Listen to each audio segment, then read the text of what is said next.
Take heart and protect them well.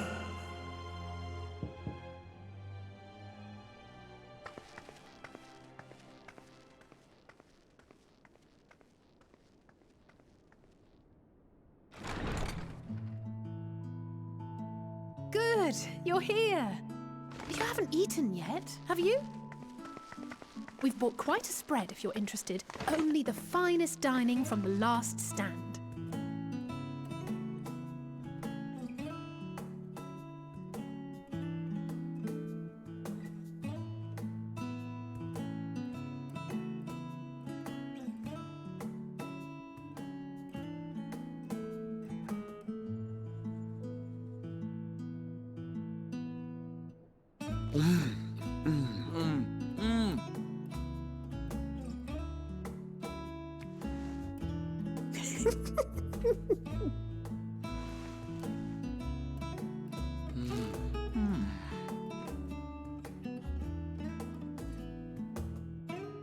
Lest you wonder, we invited Estinian as well. But he refused with a rather grim-faced, "No, thank you." I suspect Charlian cuisine is not to his liking. Oh, I don't know about that. Perhaps our lone wolf just needed some time apart. What? To perfect his brooding stare? Next time, I'll drag him out by the ear, sit him down in front of a Charlian feast, and see that he eats every last bite. An excellent idea. Of all people, warriors must take proper meals and rest if they are to maintain a healthy constitution. Poor Estinian, beset on all sides.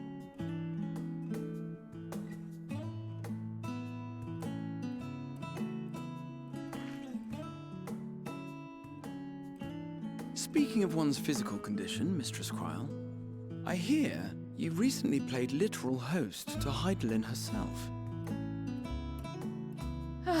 And what an experience that was.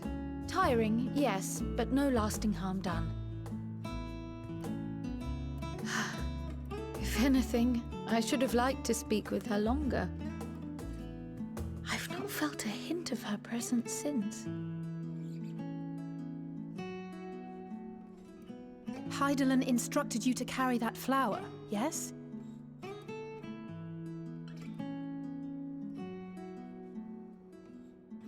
Twill be your guide, test and proof of your conviction. And then something about seeking joy in darkness, was it? Come to think of it, isn't that what happened with Nidana back in Radzat-Han? The flower did seem to radiate a joyful glow, as if reflecting the elation we all felt, the relief of a people with renewed hope. Indeed, and in turn, I felt buoyed by that radiance. 'Twas akin to spotting a beacon and knowing we were on the right path. I know we've not yet triumphed over the Telophoroi, or learned the full breadth of the Forum's plans. But even within the midst of our struggles, we find small moments of joy to sustain us. Rare and hard-won perhaps, but it is this pursuit of happiness that gives us the strength to carry on day after day.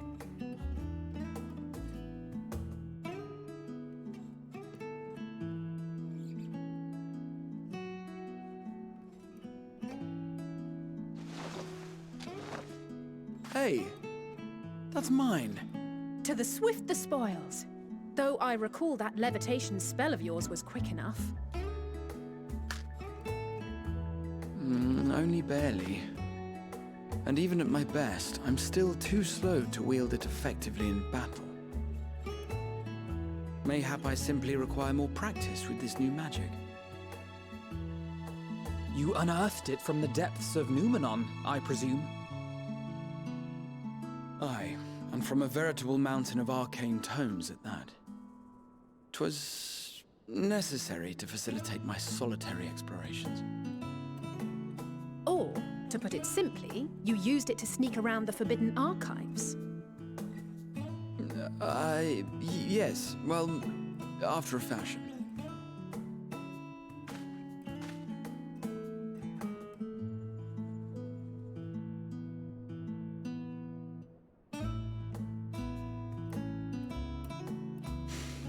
They're tall, you see.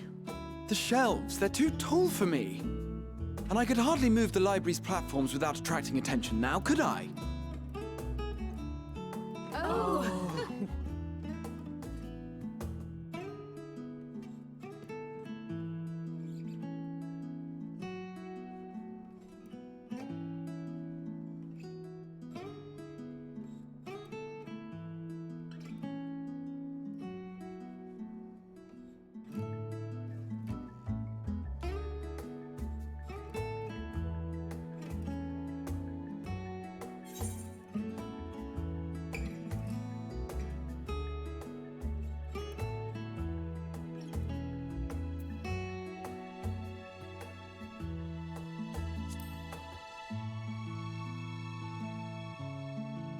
I'm not that ambitious.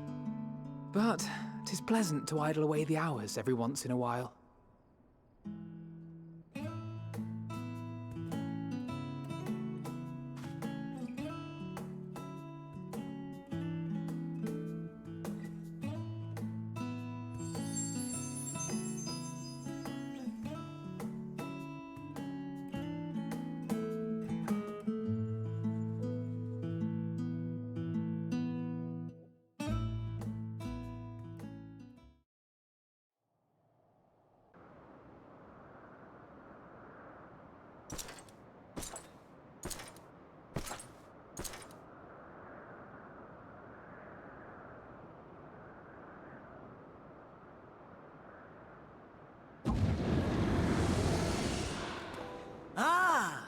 Enjoying the bracing cold, I see. Do you not own a warm coat or a cloak? Something in fur? Or fashioned from the skins of your enemies? Or... well, never mind that. I come to you once more as the bearer of bad news. Our tower in Thavnir has been toppled, and I need not tell you by whom. Given how many we have at our disposal, the loss of a single spire is hardly fatal to our plans. It does, however, slow the rate at which we siphon the ether. If they continue to preoccupy themselves with the towers, then all will be well. But should our foe prove bold enough to strike at us here, then the timing becomes questionable. Our foe is bold enough. Of that, I can assure you.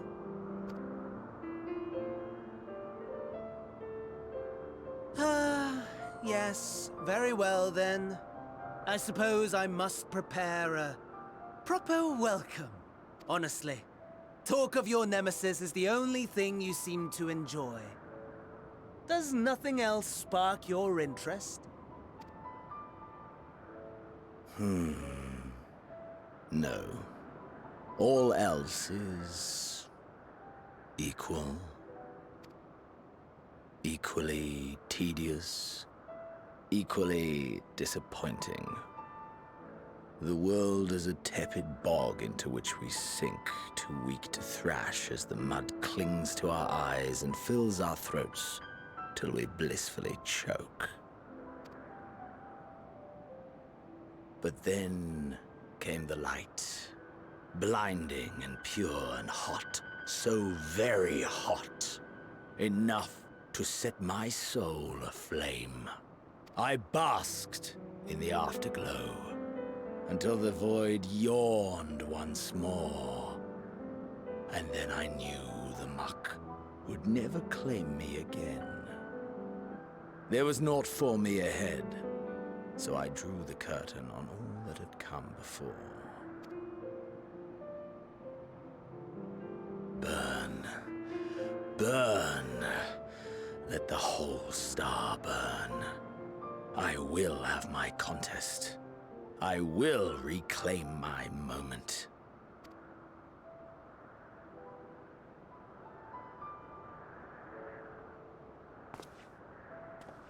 How wonderful that the emptiness of death has not dissuaded you from committing your life to its pursuit once more. I don't know whether to envy you or pity you. You question my disinterest, but what of yours? Despite your noisome antics, I sense you take little pleasure in this endeavor.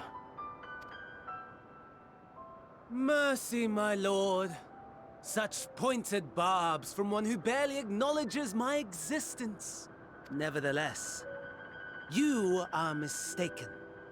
For I do find this part somewhat enjoyable. You see, when I was mortal, I would always have the same dream. It was a fragmented thing, disjointed, all the faces incomplete. The setting, too, was unknown to me, so I thought it simply a fantasy of my sleeping mind. Until one day, I realized it was showing me the truth. Much as your dream of the final days enlightened you.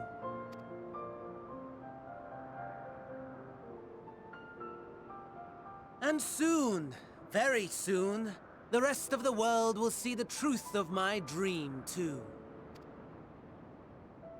Yes, I think that is something we can both enjoy.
remember you.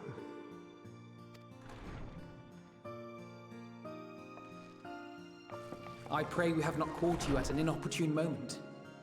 We wanted to offer our thanks for your kind words in the forum.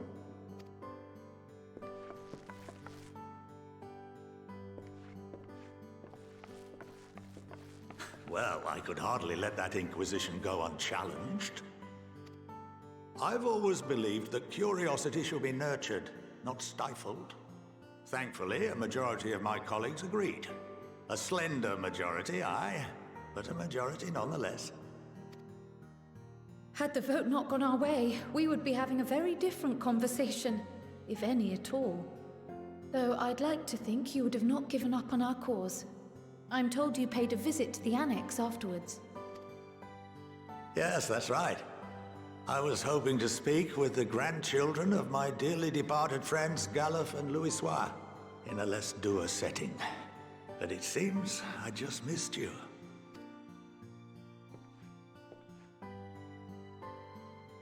I still can't believe how much you've grown. If only your grandsires could have seen the way you presented yourselves to the Forum. Why, it fair brought a tear to my own eye.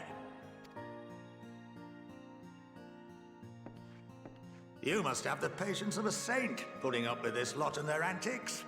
Never mind Matoya's prize student. Luckily, I know a thing or two about managing unruly younglings. If you ever need advice, don't hesitate to ask.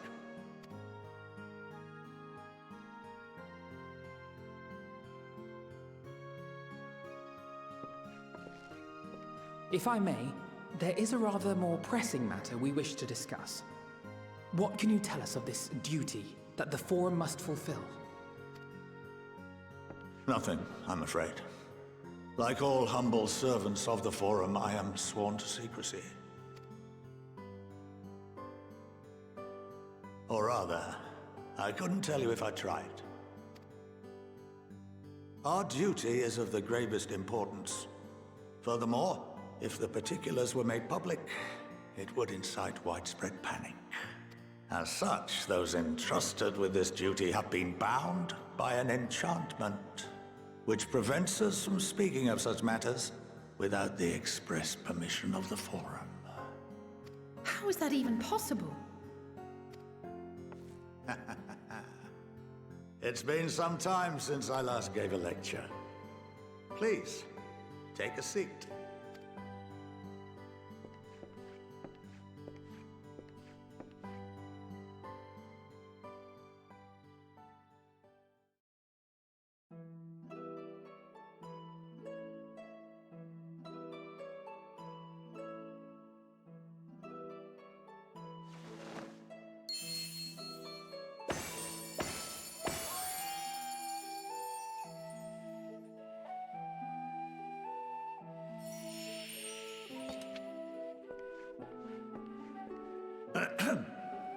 We shall begin by reviewing the fundamentals of etherology.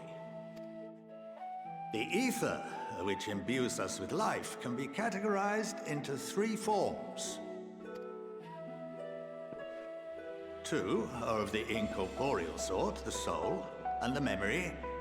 Can anyone tell me the third?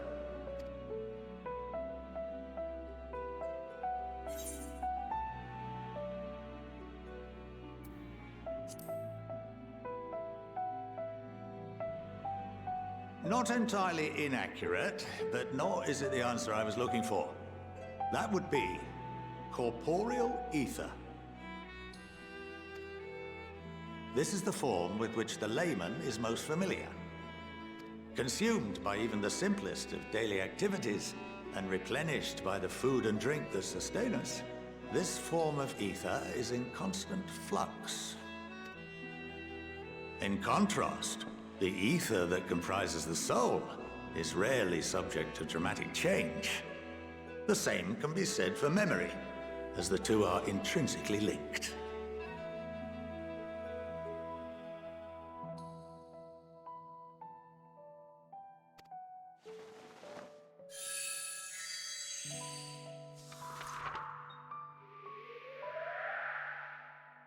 Picture the soul as paper, and memories as words written upon it. Now, what would happen if that paper was doused with ink? The same type of ether as comprises the memories.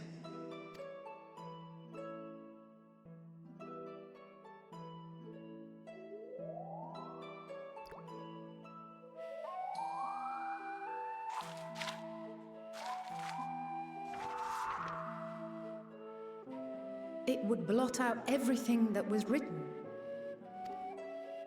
Precisely. We would be unable to recall the memories, and any activities that depend upon them would be hindered as well. In fact, this exact phenomenon was observed on a vast scale not so long ago. And what might that have been?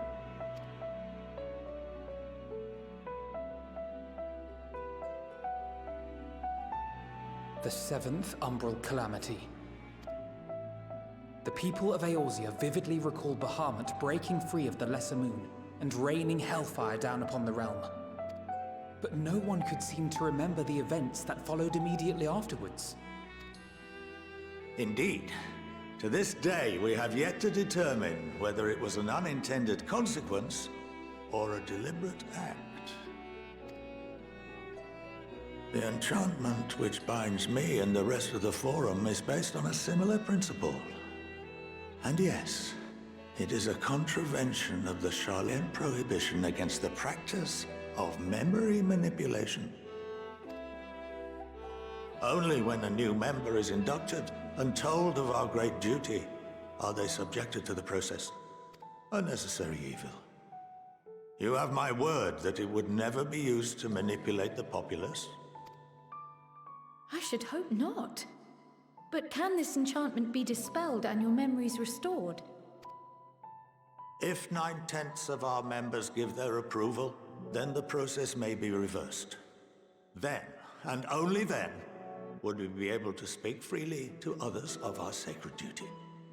Barring that, we must wait until we return to the ethereal sea.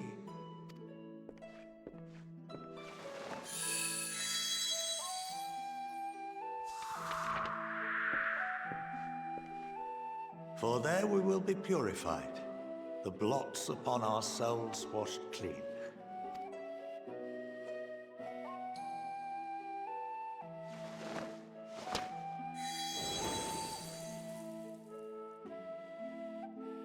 And our memories drift apart and dissolve, rather defeating the purpose, I suppose.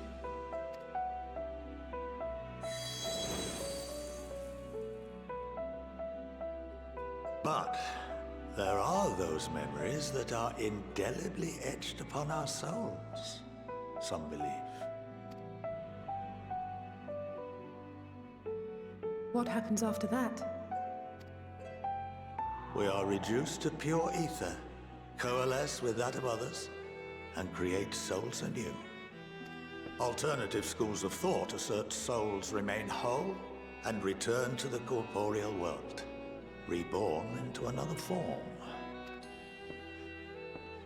Both theories have their proponents. Personally, I consider each equally probable.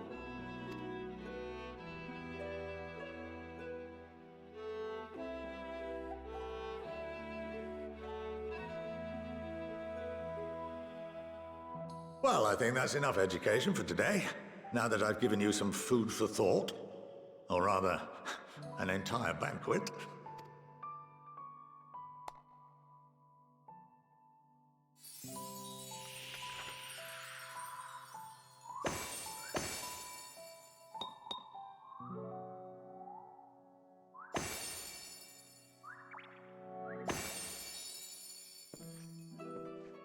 I would remind you that although I'm unable to assist you with certain matters, the resources at my disposal may still be of use to you. I'll arrange for you all to be given the run of Phenomenon. Of course, as associate to our alumni and the students of Baldessian, this privilege is extended to you as well, my friend. Oh, and I suggest you speak with Ki Aliapo. She's well known among the artisans of Sharlayan, and her network of contacts may prove useful in your search for knowledge. I wish you all the best in your pursuits, wheresoever they may take you.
by the 12.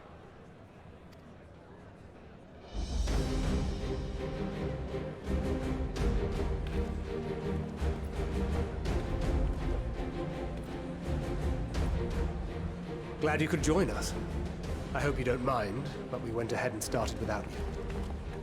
As you can imagine, our traveling companions were eager to become acquainted. 'Tis a rare thing indeed to see such a diverse and talented group of individuals assembled for a single purpose.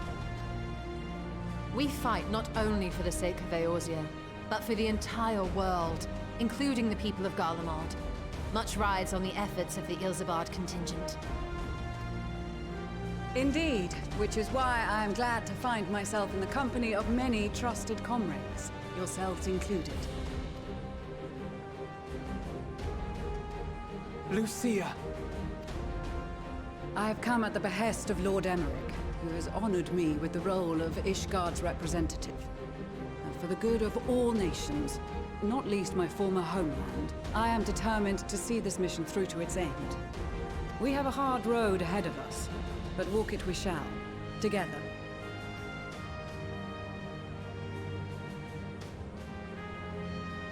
We too welcome this opportunity to work together once more. I have faith that, if there is a way to resolve this conflict, we will find it. Allow me to introduce you to the rest of our company. Everyone! If I may have your attention.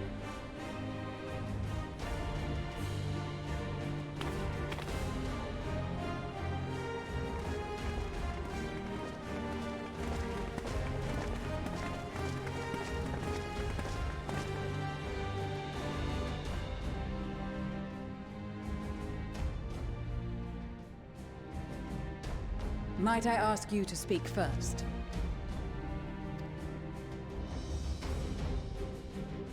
If I must, I am Arun Senna, spokesman for the Gridanian delegation.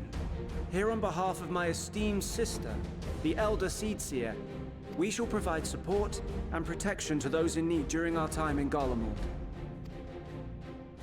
To that end, I am joined by healers selected by the Conjurers Guild, with the Order of the Twin Adder's Finest serving as our escort.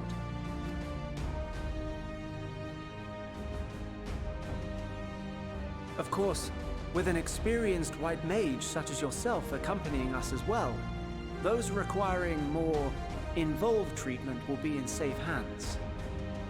Raya O sends her regards, by the way.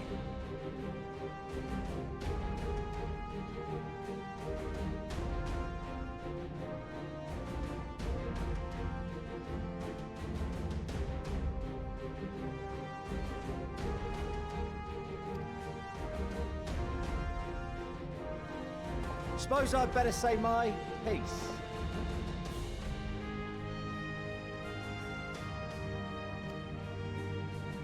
Wait, I know you. The name's Sicard, in case you've forgotten. Truth be told, I'd rather you had forgotten. Any road, the Admiral asked Captain Hillfear to send his best, and for whatever reason, he picked me. Of course, if I'd refused, I'd be the laughing stock of the bloody executioners, and my reputation's taken enough of a keyhauling as it is. But more importantly, like any pirate worth his salt, I know when you're staring down a storm, you gotta trust in the commander of your ship. So if the Admiral wants us to go to Garlemald, not for plunder and glory, but the promise of peace in our time, then that's what we'll do. Since we all know how much the Empire loves its steel, we thought we'd bring along a few smiths to make the most of it. Give them a pile of scrap and they'll cobble together anything you fancy. Of course, just like the Gridanians, we got fighters of our own. We might have come with a more constructive purpose in mind, but we're more than capable of cracking skulls, believe you me. Well, you're certainly raring to go. Then again, so are we. The most dependable warriors of Uldar and Alamigo have assembled at the Sultana and General Aldin's behest. If Garlemald has truly fallen, then the whole place is likely to be crawling with Telophoroi.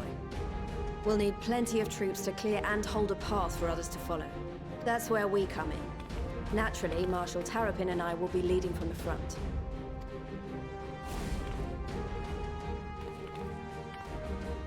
It's been some time since I last saw you in your element on the battlefield.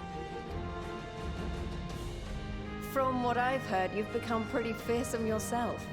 Master Matoya? The Avatar of Destruction?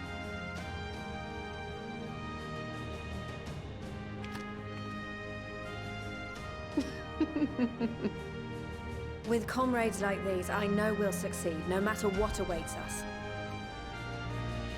And then we might finally get a chance to enjoy a good long rest. But until then, let's give it our all.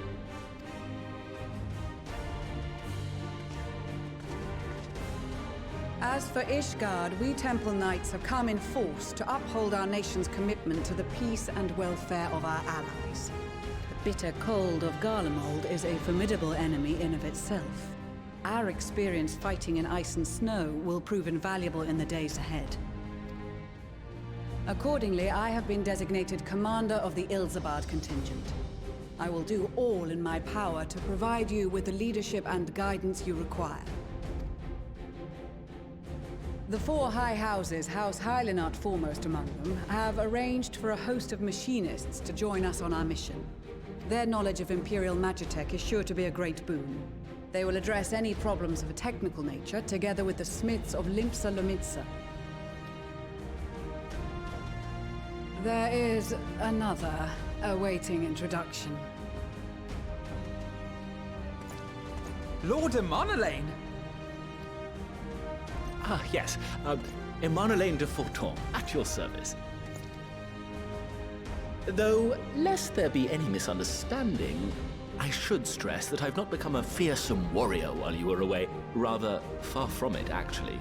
My brother, in his infinite wisdom, decided this would be an excellent chance to make something of myself. Oh, and fight for world peace and all that. But, should the opportunity arise for a spot of ballroom dancing, I will be your twinkle-toed gentleman of light.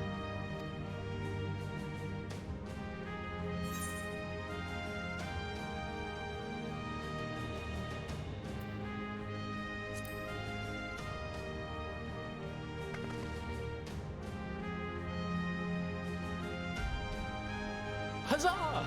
I cannot wait to regale Honorois with my tales of derring-do. I believe that concludes introductions for the Grand Company of Eorzea. Our allies from the Eastern Alliance were due to arrive some time ago, but it would appear they have been delayed. Would that be the shinobi of Doma? Actually, they've been tasked with relaying messages back and forth between the various Eastern nations. According to Lord Hien, however, an equally capable company of warriors has been sent in their stead. Out of my way, you preening fool!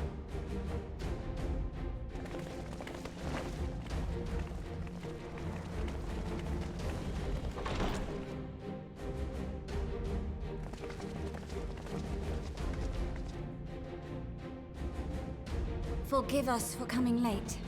We are the delegates of the Eastern Alliance. Cyrena, and you've brought company. For battle and blood we come, as the steppe is sorely lacking in both. No towers befoul our lands, so we marched on those of Doma, only to find them beyond our reach. But now our thirst for slaughter will be slaked. No quarter to the enemy! Sadu Hatun, no. We go to make peace with the Iron Men, not war. Warriors of the Steppe, we've heard many tales of your bravery. We welcome you as allies. And these other ones you have brought are... Members of the Dalmascan resistance group, Lente's Tears. And the Bosnian resistance. Between them, they have a wealth of experience in espionage, and are particularly adept at infiltrating Imperial facilities. Which is fortuitous, since Garlemald's domain is so vast that I could never hope to handle reconnaissance duties all by myself. Dalmasca, Bosnia, Alamigo. All lands which have suffered the tyranny of the Empire. I would never presume to question your motives. Nevertheless, I must reiterate that our goal is to aid the victims of the Telophoroi, the common folk of Garlemald. And they are victims, make no mistake. Though I understand that many may struggle to see them as such. You're more right than you know. For every one of us that answered the call, there were a dozen that refused. Not only in Alamigo, but everywhere we went. And who could blame them? The Empire's always been the enemy. But after seeing what we've seen, fighting and working against and with Garleans, there's no denying the simple truth. They're just people. No different from you or I. They've got their share of liars and murderers, but so do we. So do we all. Fordola, who once swore herself to Garlemald, has proven herself a trusted ally time and time again. Every Eorzean here knows Cid Garland, the Imperial defector who shared with us countless technological wonders. Maxima, who stands with us today, tried to reform Garlemald from within and make peace with Doma. So you can believe me when I say that every fighter here understands and accepts that the Imperials are not monsters and are deserving of help. Or at least that they were able to put aside their feelings for the greater good. It won't be easy, but we're all determined to make this world a better place.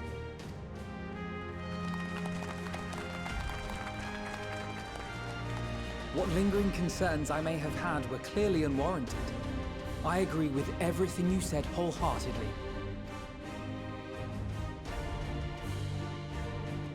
Then we are in accord. Now, let us review our strategy. To reach the Garlean capital in northern Ilsabard, we must cross the central mountain range. Fortunately, Garland Ironworks can provide aerial transport, sparing us this most treacherous part of our journey. However, attempting to fly any closer to Garlemald would attract the attention of the Telophoroi. As they appear to have seized control of the majority of the Imperial military, we must assume that includes its fleet. In addition, Garlemald possesses devices that can interfere with airship navigational systems, further discouraging an airborne approach. Given the circumstances, the closest we dare deploy our contingent is an area between the range and the capital, the Magna Glaciers. From there, we must travel the rest of the way on foot. We will also need to bring the airships with us to ensure we can withdraw with haste. Although much of the terrain will be blanketed in snow, we should be able to make use of local roads and shipping facilities. The vast ice field will afford us an unobstructed view of the surrounding area. On the other hand, it will also allow others to easily spot us, so it is imperative that we only make camp in positions where we can easily defend ourselves. And the airships, which must be kept safe at all costs. We cannot account for every possibility, so we must be prepared to think on our feet. We will be tested. Sorely tested, I expect. But for our homes and for our people, and a people not our own but in need, we will succeed. Spare no effort in your preparations. Once we depart, there is no turning back.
Ilsabard, divided in twain by a vast mountain range.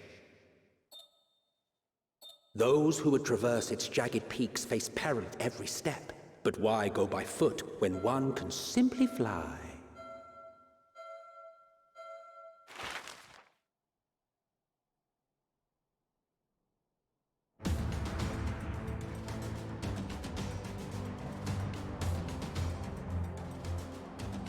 On the outskirts of the Imperial capital, in the frozen wastes of the Magna Glacius,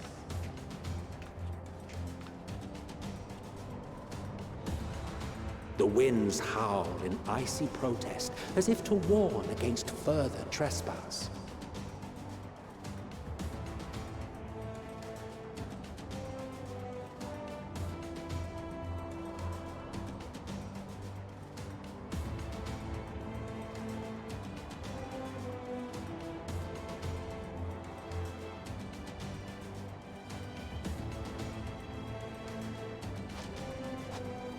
We've received word from Thancred's reconnaissance party. They've sighted a detachment of heavily armed Imperials. Survivors of the Civil War, perhaps? Perhaps, but there is more to it than that. Maxima reports that they're led by Vergilia, legatus of the 3rd Legion, which comprises the bulk of their number. However, they are also joined by several members of the 1st. From what I recall, the 3rd Legion fought for Nerva in the War of Succession following Varus's death.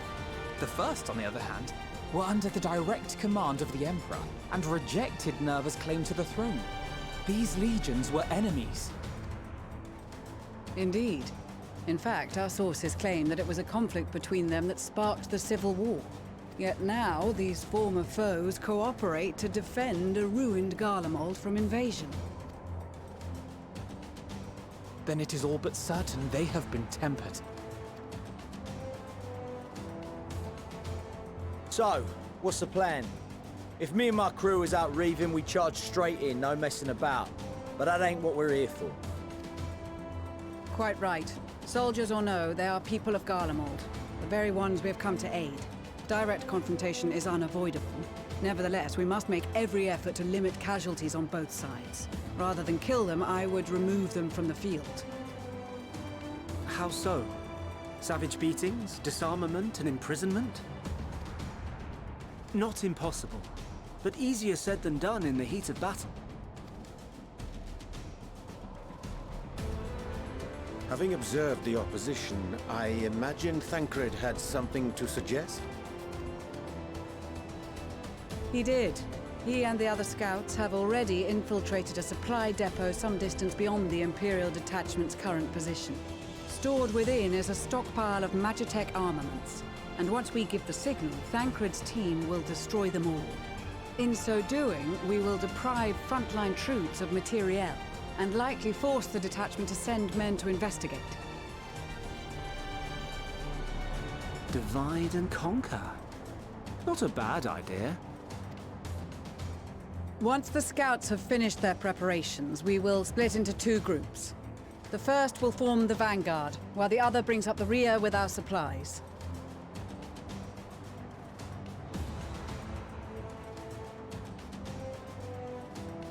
As for the Scions, I ask that you lend your assistance where you deem it needed most. I would prefer, however, that you accompany the rearguard and be prepared to join the van at a moment's notice. Kept in reserve as our trump card, so to speak.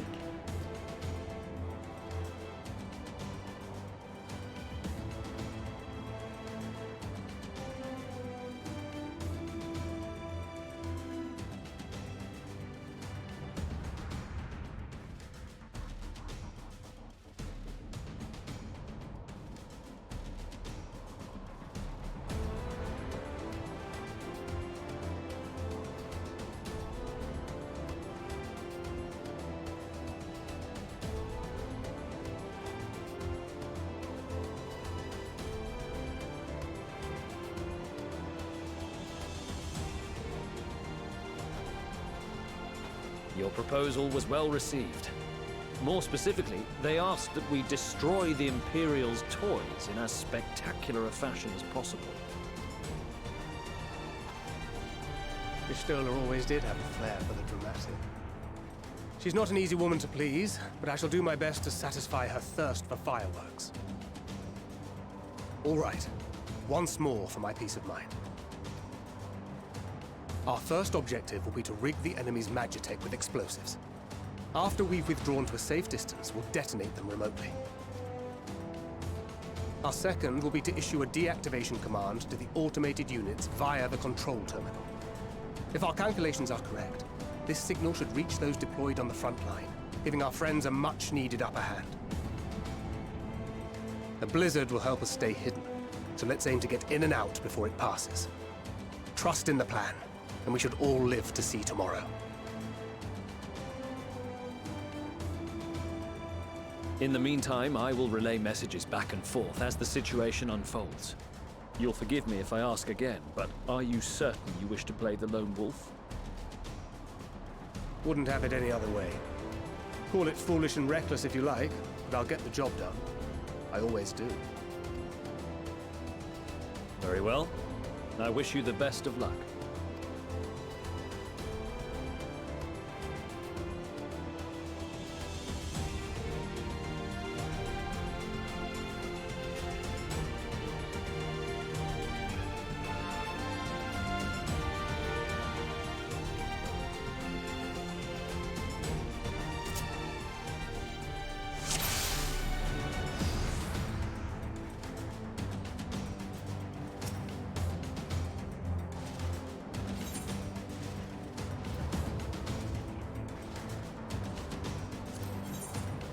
Keep your wits about you. It's time. We only have one shot at this, so let's make it count.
Seven hells.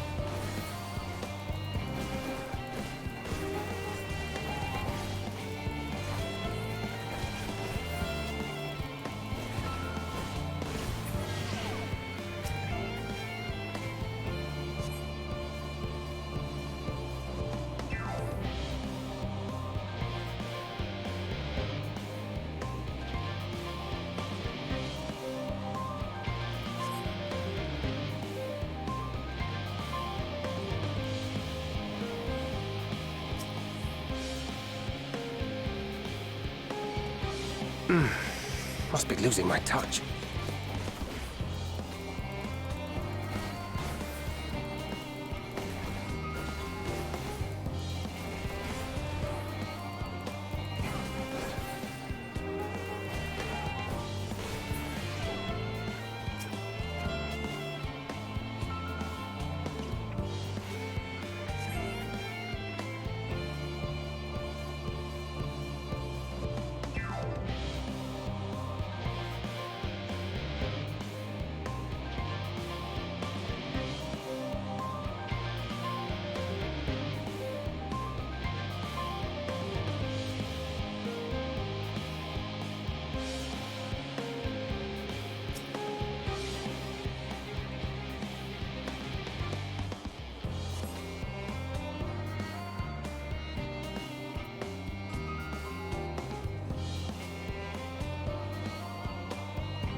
Must be losing my touch.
This is Thancred. The explosives are in place. Very good. All is proceeding as planned.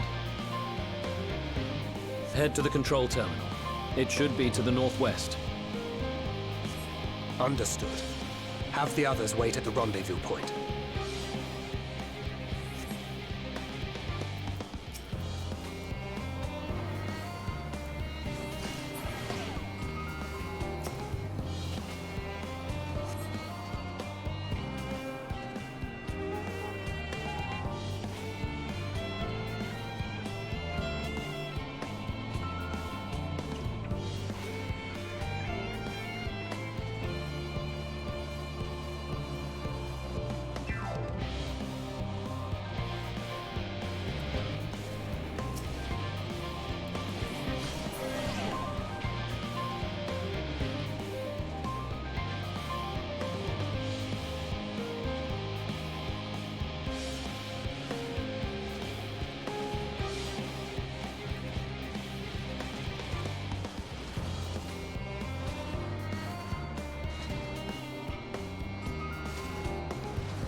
Seven hells.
You are returned, and none the worse for wear, to my considerable relief. What news from our comrades? They stand at the ready. Excellent. Then let the fireworks begin.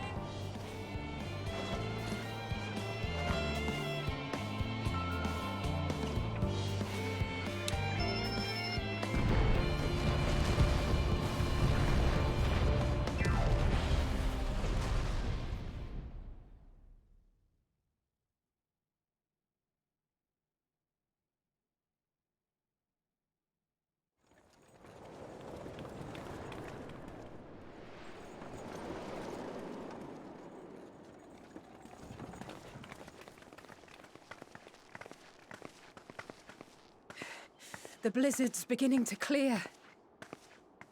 The Vanguard should be engaging the Imperials any moment now, if they haven't already. Ishtola and the others are with them, so I'm sure they'll be all right, but...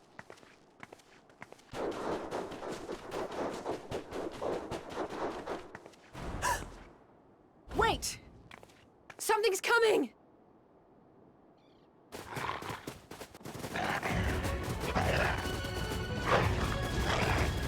Oi, oi! Looks like we ain't the only ones who sent out scouts. Keep them away from the carriages! We lose those, and we're as good as dead!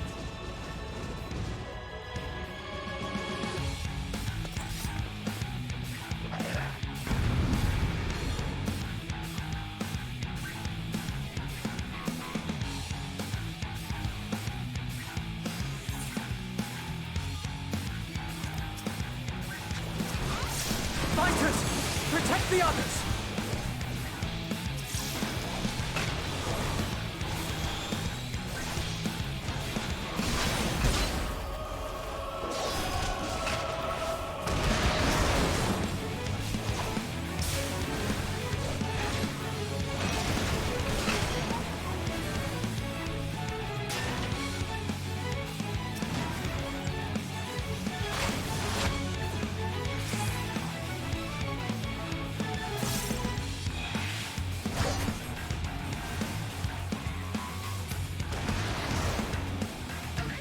A brief respite, but stay alert.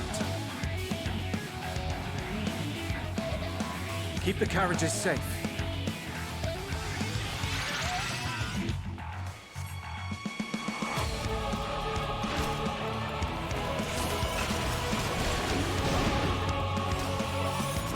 What impeccable timing! Fear not, friends! The savior of Ishgard is here!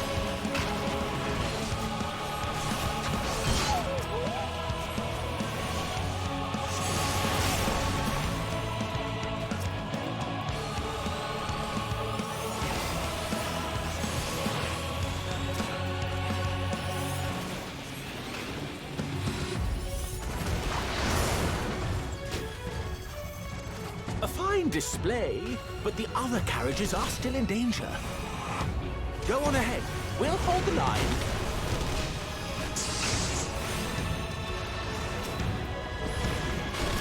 We're the only ones still struggling. Time we put our backs into it then.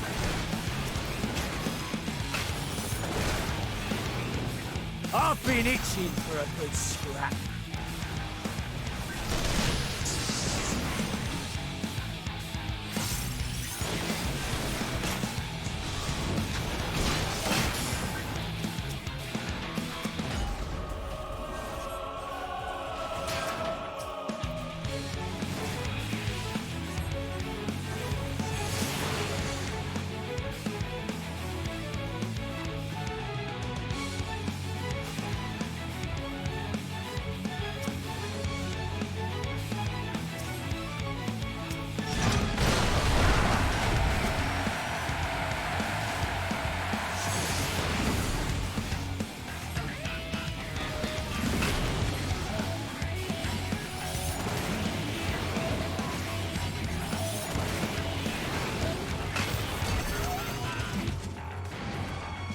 You lot all right back there?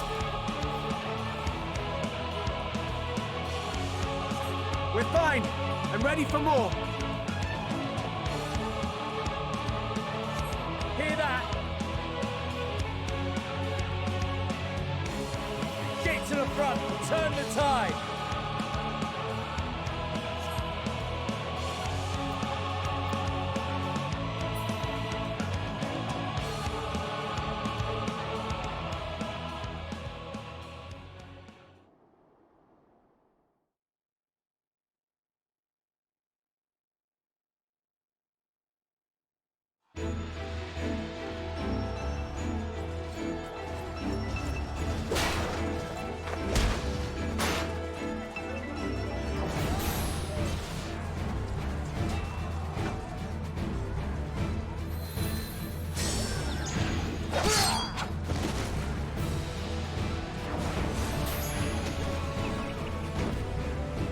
Removed from the field was not a euphemism for enthusiastically murder. It's nothing that won't heal in time. The trouble is, their tempering has made them utterly fearless. Subduing them would be easier if they had the capacity to submit in the first place. Well, this is the path our young chargers would have us walk, and that we all agreed to follow. You knew it would be hard, yet still you pledged your lance, did you not?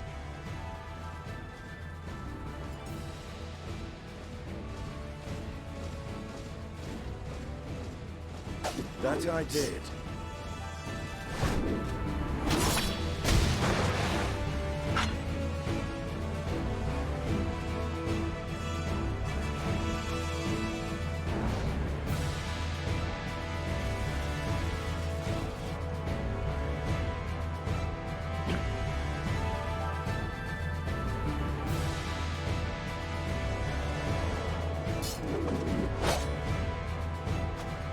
That's for Gilia. Damn it. I need to help the others take her down. There's no end to them!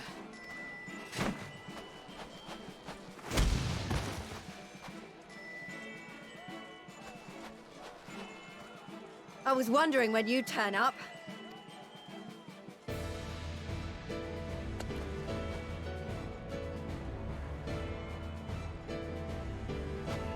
There's no stopping us now.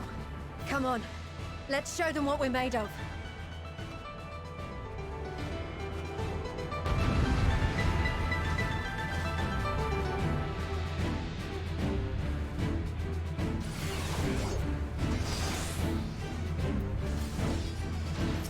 We have them now! Forward!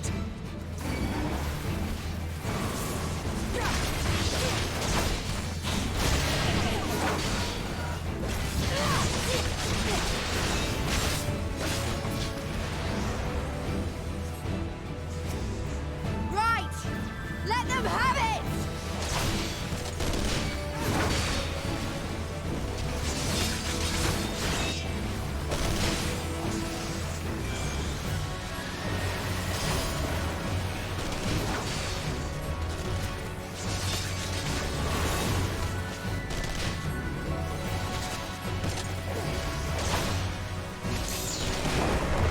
As a raging bull!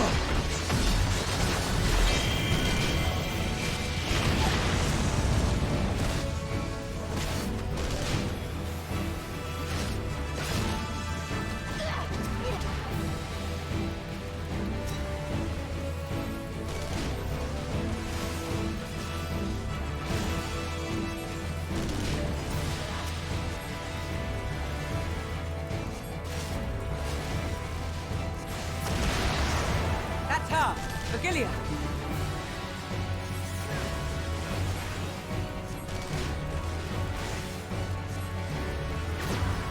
Do not fall behind!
Is everyone all right?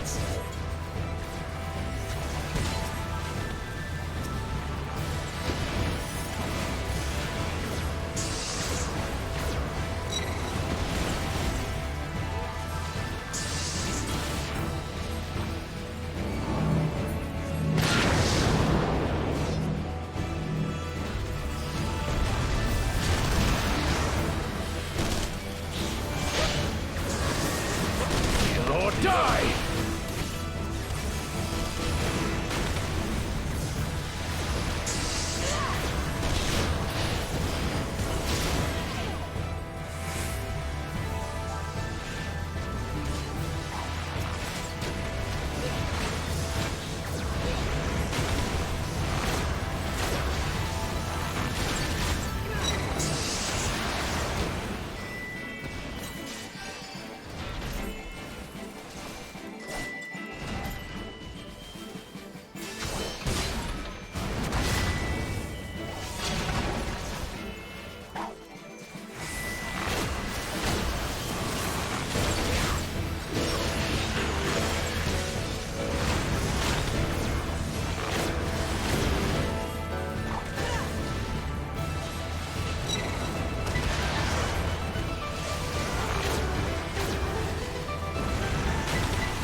tremble before the sun!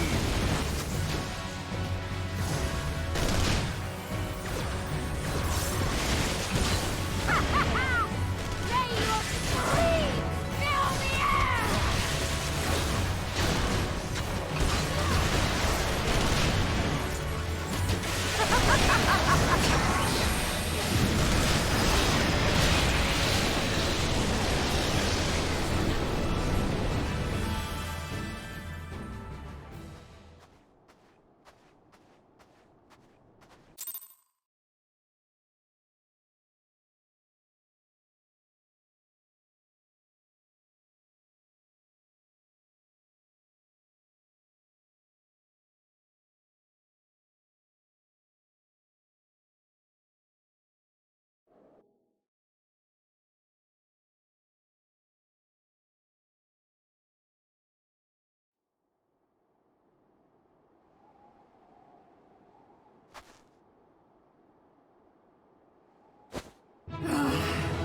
A worthy adversary! Rest, recover, reclaim yourself. Then we will fight again, to the death! Sadu Hatun!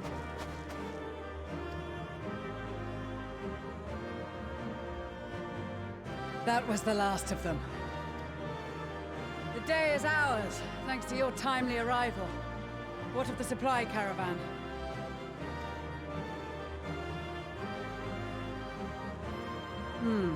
Outmaneuvered, but not outmatched. Good. Let us take the Imperials into custody and rejoin our comrades. And soon we shall arrive at the capital.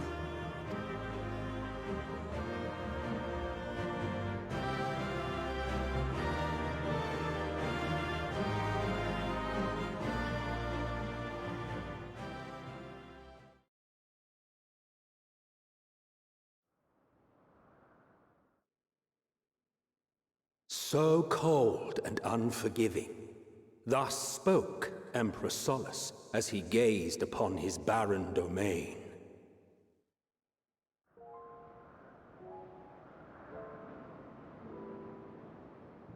"800 years it had been since the Garleans first set foot here. Bested by the Kavosi after centuries of war and driven from fertile southern pastures into the blasted northern wastes.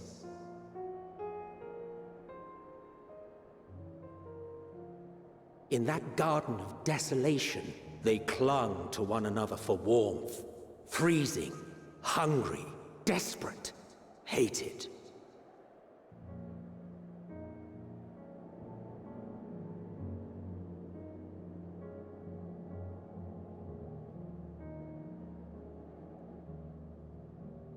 The chosen forsaken.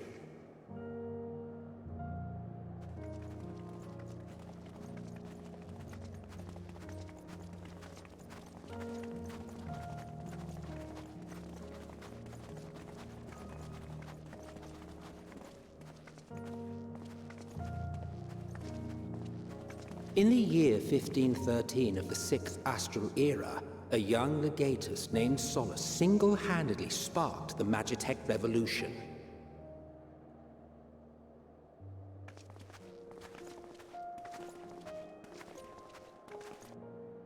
How did he conceive the machina that feed on ceruleum?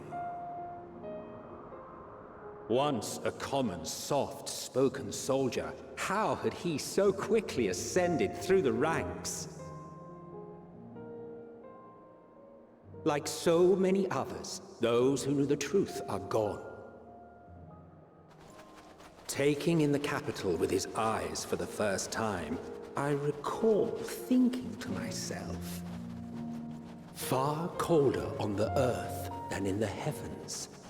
Yes, far colder indeed. Bitterly so.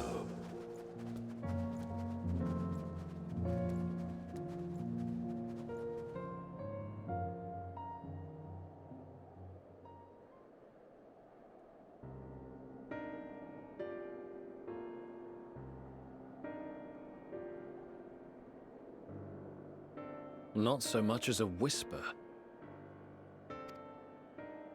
The roads leading beyond the city walls would have been used less in recent years. Nevertheless, this was one of the most important gateways into the capital. A buzz day and night with activity, aye. Merchants passing through the checkpoint, many of them stopping at the local hostelries. Surely they cannot all have been tempered. We can consider the question after we have made camp. If we spend any longer outside, we may well freeze to death where we stand. The tempered Imperials, too.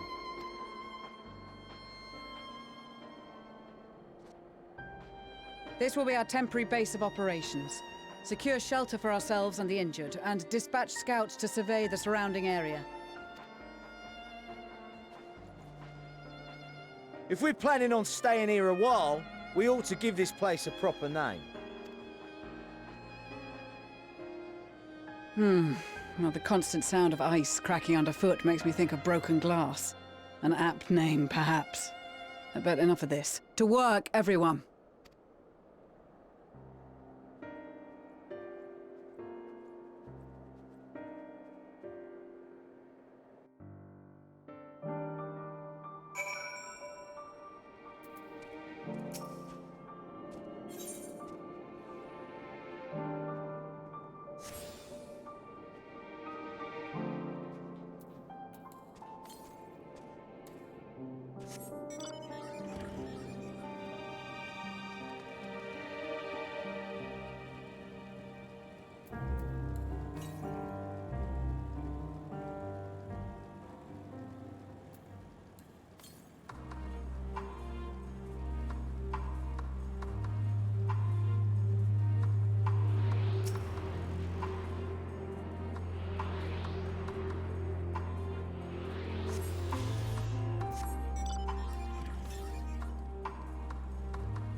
Our present situation is as follows.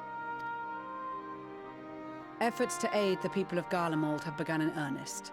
Moreover, having entered into the capital, the Imperial Palace is within our reach. But before we proceed further, we must learn what has befallen this city. For therein lies the key to understanding and combating the Telophoroid's designs. I have a suggestion, if I may.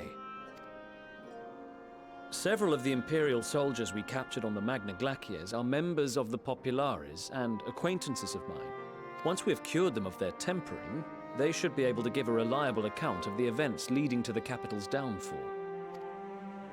A promising idea. I will assist the healers and their ministrations. Of course, I will require a proxy of my own, assuming you can spare one. Would you like a hand? No, I am sure we will manage. Better that you take my place in the field. The noxious ether of this place disagrees with me, and as I shall need to draw on my own for the treatment, 'twill be prudent for me to remain within the camp. This talk of curing the tempered is all well and good, but I reckon the cold is a more pressing concern. All the houses round here are fitted with ceruleum heaters that could keep us warm and toasty. Problem is, the machines seem to have given up the ghost, and if we keep sitting around, freezing our asses off, we'll be next. My smiths reckon that with the right parts, they can have them working again, but it won't be easy. Understood. The machinists will assist them in the repairs.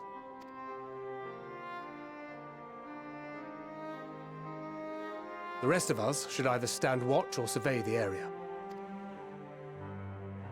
We've made our presence known to the Telophoroi. They will be searching for us, if they have not already ascertained our position. That we have seen no sign of them since the battle suggests they have yet to do so. However, I suspect they may be biding their time. Or perhaps we are beneath their notice.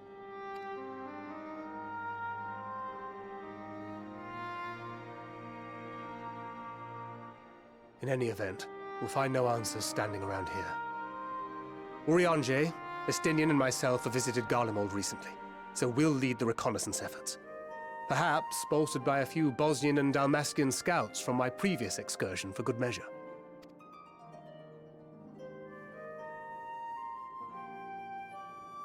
Don't forget about us Alamegans. We have experienced scouts of our own. Well now, this is turning out to be a rather sizable team.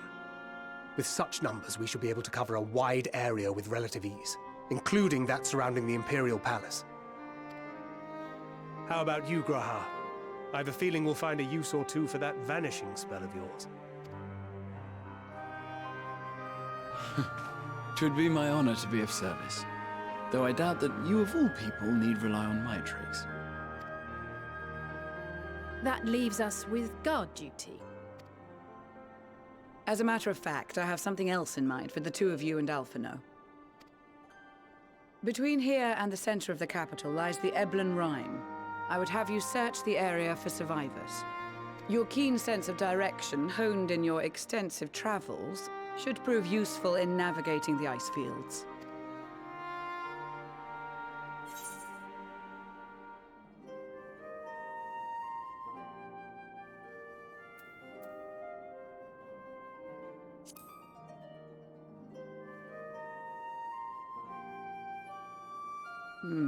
As ever, you do not want for enthusiasm. But given your experience traipsing about through Kurthus, I should be surprised if you let a little inclement weather dampen your redoubtable spirits.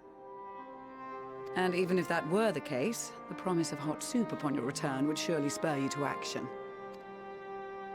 You all have your duties. Let us make haste. May the Fury bless and keep you.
Blood trail.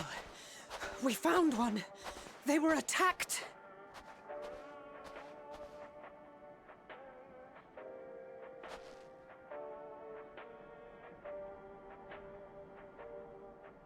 No.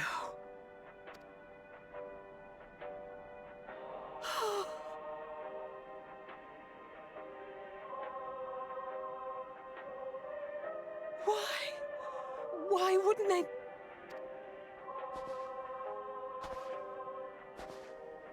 Safer to brave the wilds than trust in our magic.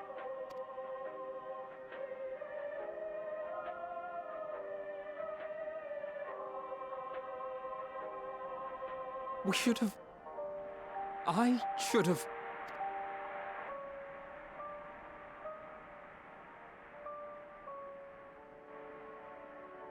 We can't leave them like this. We have to take them home. What if we're only making it worse? Maybe we don't belong here, but neither do they. Not out here in the wind and the cold.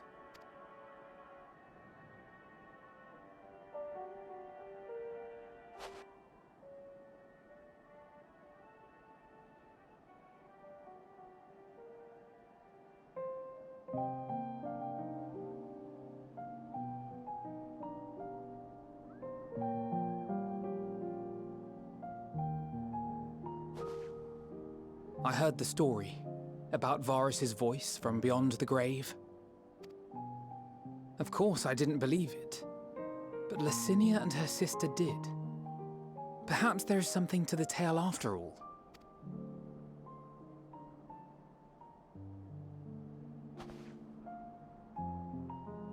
I want to understand, so I'm going to borrow this for a while, if that's all right. You had every reason not to trust us. We came as trespassers, invaders. But I pray that in time, we will be more than that to you. That we will find a way to help your loved ones. And see that no more children are left to freeze alone in the snow.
Thank you for your report.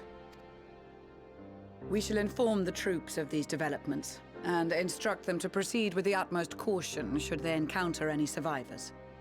Allow me to go and speak with the ones at the victor's spoils. They may be more willing to listen to a fellow Garlean and accept our offer of assistance. I pray you are right. And though I am loath to burden you any further, should there be an appropriate occasion to speak of Licinia and her sister, please do so.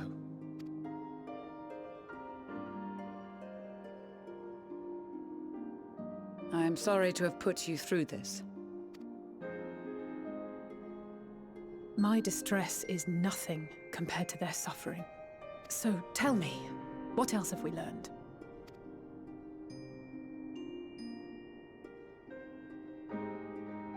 As you may have already heard, we have succeeded in curing the members of the Populares, Maxima identified. They have provided us with some intriguing insights into the current state of Garlemald.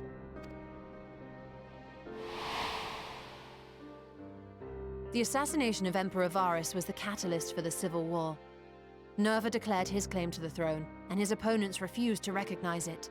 Fighting broke out in the capital, where Nerva's 3rd Legion clashed with the 1st, who remained loyal to Varus even after his death. Of course, even Imperial warmongers would balk at the idea of turning their shining city into a battleground. Like burning down the wood to spite the wasps. Neither side would be so mad. Unless something or someone inflamed their animosity to such an extent that they could not help but act against their better judgment.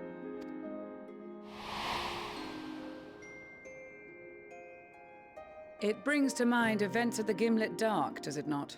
The Emperor's sudden withdrawal from the front line, specifically. Nerva and his father, Titus, Varus's then political rival, took advantage of rumors that Crown Prince Xenos had been possessed by a demon. Elidibus, what better way to disparage your enemies than with the truth, or a close enough approximation? Indeed. But before their accusations could be substantiated, many of Titus's followers were silenced. While some were merely stripped of their status, others died under curious circumstances. One after another, suddenly and suspiciously. Again, Elidibus. Like as not, he had a hand in it. No evidence was found to implicate Varus, certainly. Nevertheless, Titus, Nerva, and the Third Legion would have judged it a brazen attempt by the Emperor to rid himself of his political enemies. And then, in the midst of this growing turmoil, Varus Sosgalvis is murdered. And Garlemald's own prodigal son, Gaius van Belsar, is named the murderer. Shortly thereafter, Nerva claims the right of succession, and in response, the First Legion claims the assassination was part of a coup d'etat orchestrated by Titus and Nerva.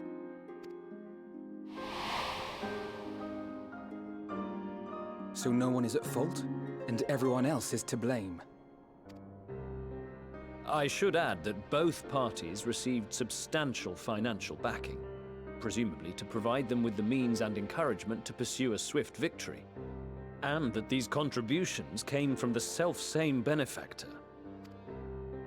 I'd heard House Brutus had been filling the Third Legion's coffers, but the First as well. It would seem so. Though the Populares determined that the First Legion received funds from a variety of organizations, all had connections to House Brutus. So Fandaniel, in the guise of Asahi, was playing both sides against each other the entire time. The information we gained from my friends does not end there. One night, shortly after fighting broke out, the capital was shaken by an immense tremor. From that point onward, they have no memories, no recollection of any events, including our clash on the Magna Glaciers. But when asked about the Imperial Palace and its bizarre transformation, they somehow recall Emperor Varus giving them orders in their dreams. May the Tower of Babel stand as testament to the glory of Garlemald. This sounds awfully familiar. We have something to show you all.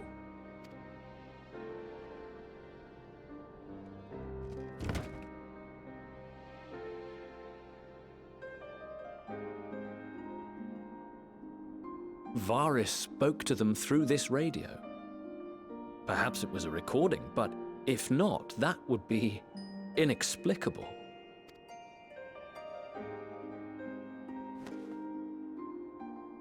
We are of one mind, then.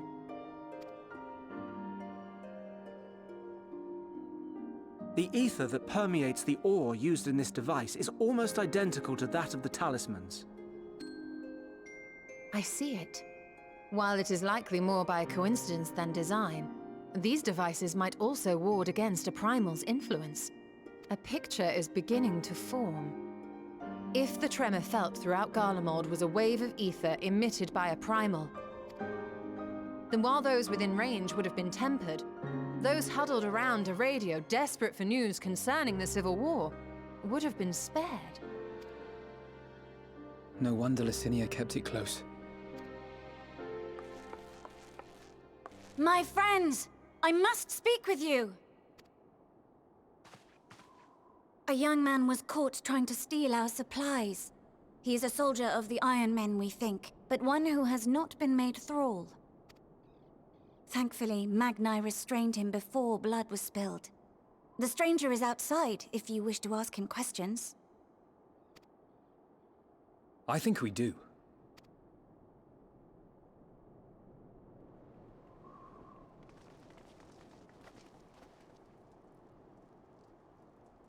Who do we have here?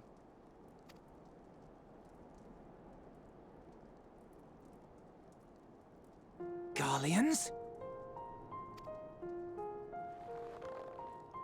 Traitors to your homeland! Have you no shame?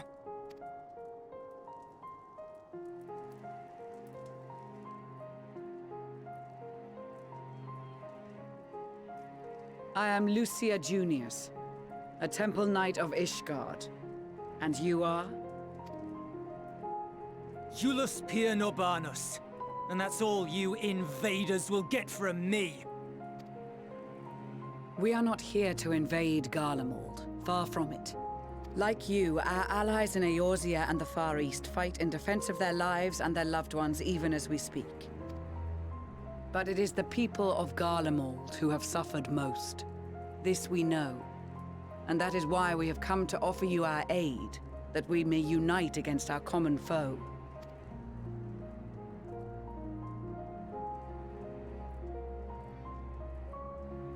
Whether you believe me or not, those are the facts. Now, answer me this.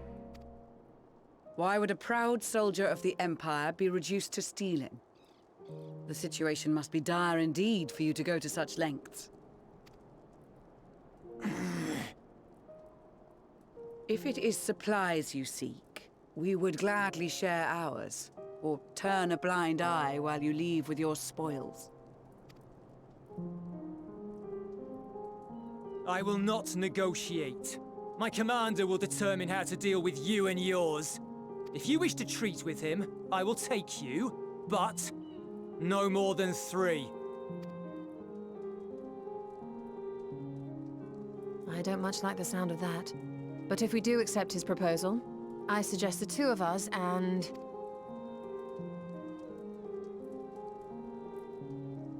Please allow me and Alize to act as envoys.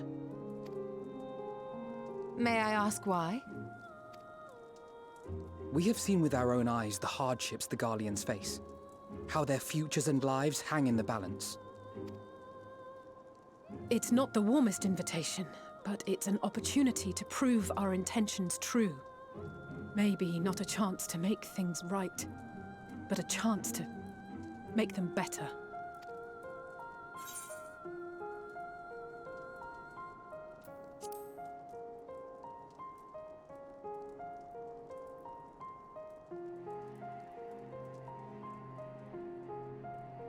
I can see that persuading you otherwise is a lost cause, but you will proceed with the utmost care.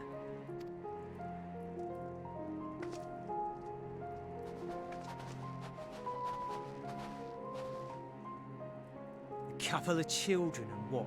A sellsword? Is this an insult? Not in the least. You will find that they are more than qualified to speak on our behalf. There are many dangers on the road ahead.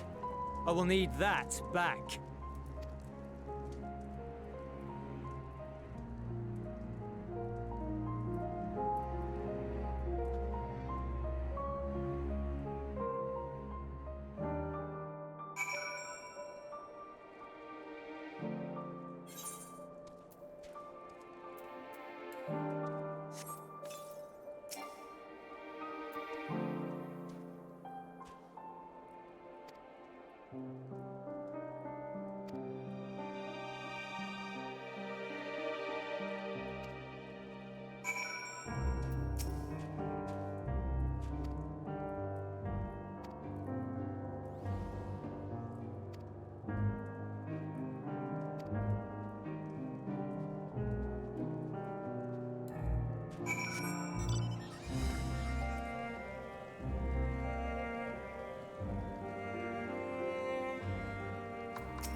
These are their chosen representatives. Very well. Let us hear what they have to say. Yes, sir.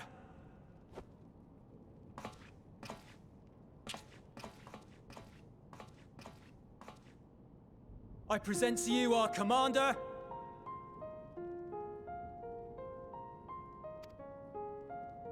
Lord Quintus Van Kina, Legatus of the First Legion. The first? I had no idea you had survived. We lost our Emperor, our city, more than half our troops. For my wounds, I may never take the field again. But we survived, aye. In a manner much to your liking, I dare say. We have no intention of adding to your misfortunes, nor do we bear you any ill will. Spare me. Though you children may speak in earnest, overtures of peace ever ring hollow in my ears. So long as man stands to profit from his neighbor's suffering, war is inevitable. Driven from our ancestral homeland into this blasted waste. Yet still you yearned to rob us of our paltry scraps. 'Twas only with Magitech that you learned to keep your distance. Though we knew it was only a matter of time before you regrouped and returned. Conquest and Empire were our only defenses. Emperors Solus and Varys understood this, and through their campaigns saw us grow and prosper. Much blood has been spilled in Garlemald's name, aye. But if it is a choice between yours and mine, then it is hardly a choice at all. I do not deny that a great many conflicts throughout history were driven by the desire or necessity to gain by another's loss. That is not why we are here. Nor have we come to petition your aid in the war with the Telophoroi, grave though that threat may be. Our purpose is simply this. We wish to help you. Let us help you. If there is aught that can be done to ease your plight, we would be glad to do it. Perhaps you would.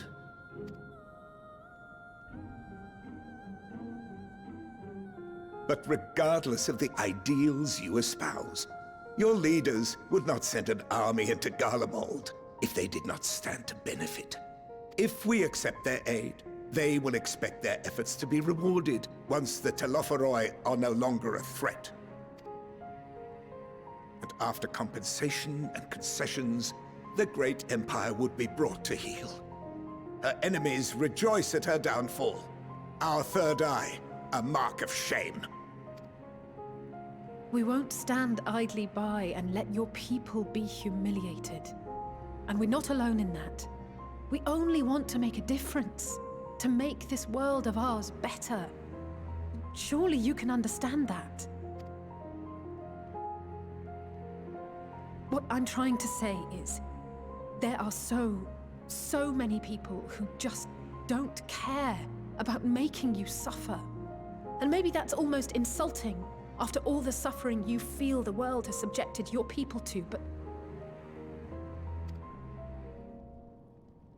believe it or not, that's the truth. And now we're here, and all we're asking is for you to tell us what you want, what you hope for. So much blood has been shed, so much lost. All because of this endless war. Who wouldn't want to end it? Can we not work together to face our problems as one?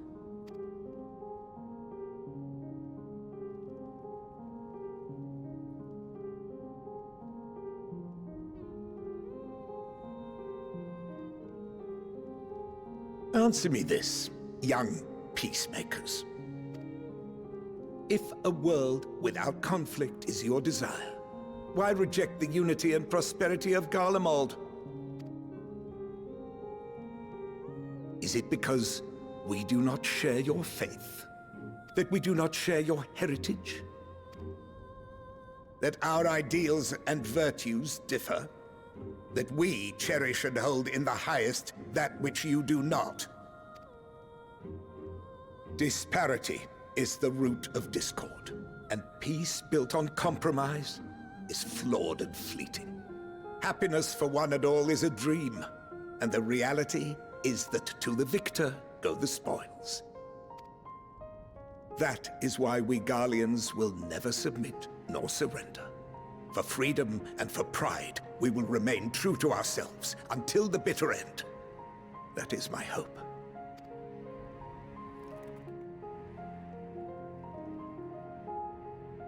It seems there is nothing more to say on the matter.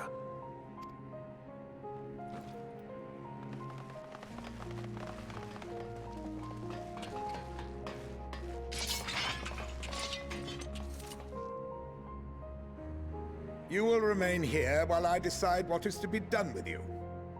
Do not be alarmed. No harm will come to you if you cooperate.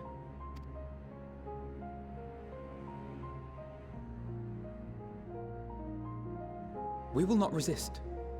However, as your guests, I ask that we be allowed to speak with the other members of your group. As you wish. I had no intention of locking you up, as by dawn you would be frozen stiff and you're no good to me dead. You are free to move about the encampment, but there is one condition. Collar them.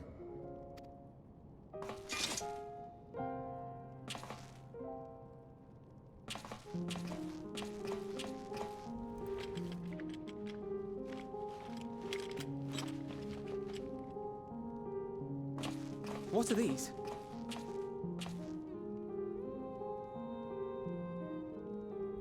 Incentive. You'll be watched at all times. Stray too far or act suspiciously, and we will administer a rather painful shock. Stop. Keep away from that one.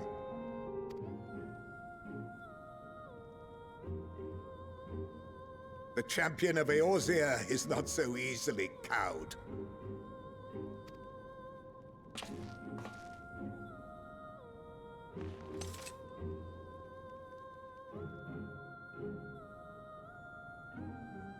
Even if she allowed herself to be collared, the shock would be no more than an itch. No.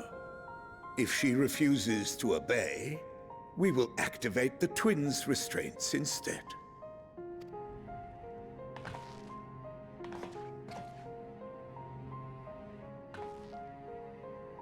You needn't worry about us.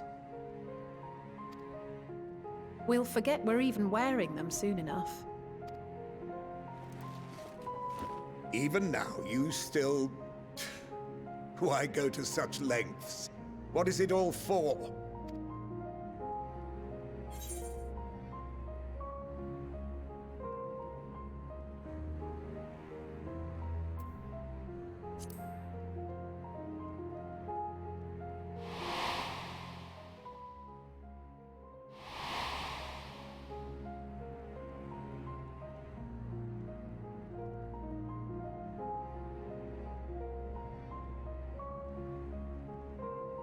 You are a curious one. A far cry from the merciless barbarian others paint you to be. You will be their warden. Take them away.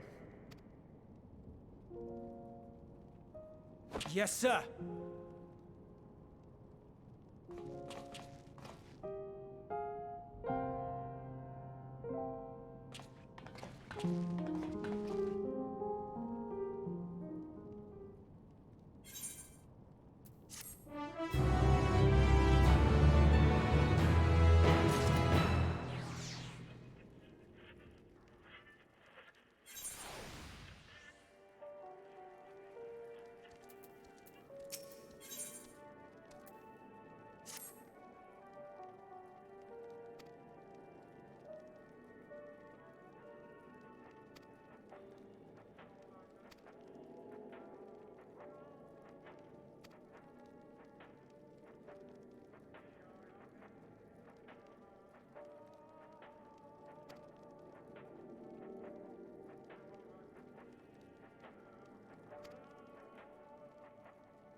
finally escaped the watchful gaze of your keepers, have we? Don't react. You'll only draw attention to yourself. Just carry on as you are and listen.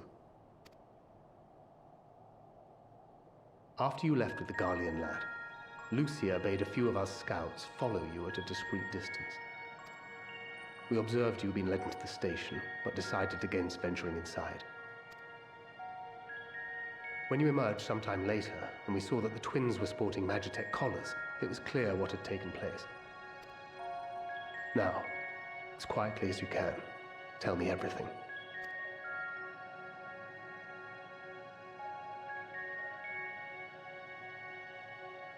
The Legatus himself, eh? Now there's a surprise. This is also the first I've heard of a plan to join forces with the 10th and storm the Tower of Babel. An interesting development, and perhaps the opportunity we've been waiting for. Our comrades back at the camp also received some rather promising news, but it's still too early to get our hopes up. For now, keeping yourselves out of harm's way comes before all else. Whatever demands the Garleans make, indulge them. With luck, this will all be over soon. Until then.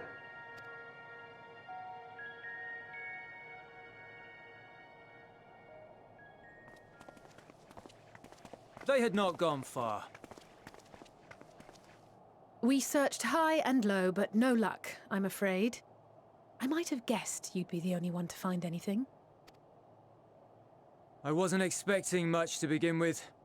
Eventually, there will be nothing left out here for us to safely salvage. For now, this will have to suffice. We should return to the station.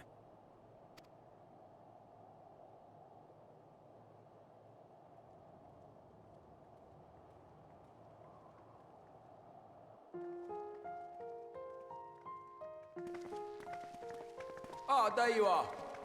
Heard you'd gone hunting for ceruleum above ground. Brought back a king's ransom? Hardly. But thanks to these three, we have enough to last a little while longer. Well, well. It's not at all what I was expecting, these ones. And for savages, they seem positively docile.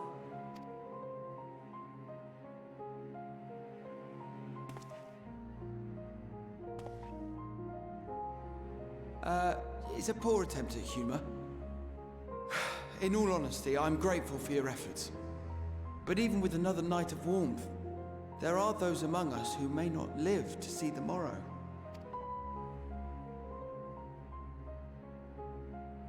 I trust your expedition was fruitful. Lord Quintus!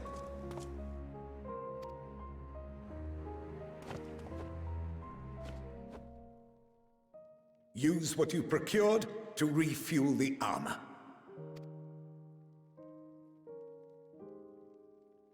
But, sir, what about the heaters for the camp?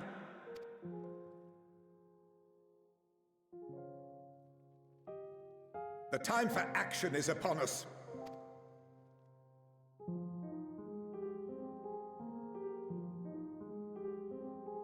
My men and I have matters to discuss. In the meantime, you are to wait here. Do not forget, you are being watched.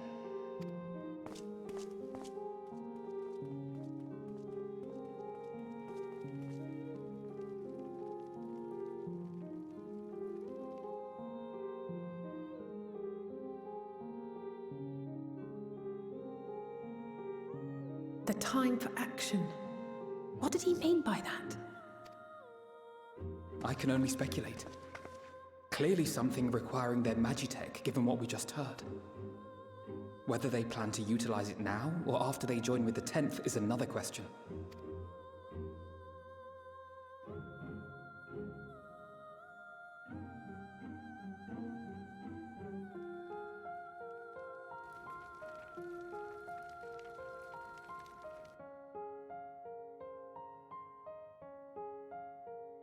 Will they ever escape this cold?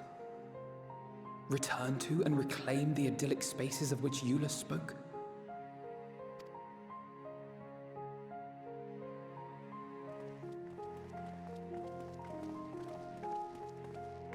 finished your war, Council?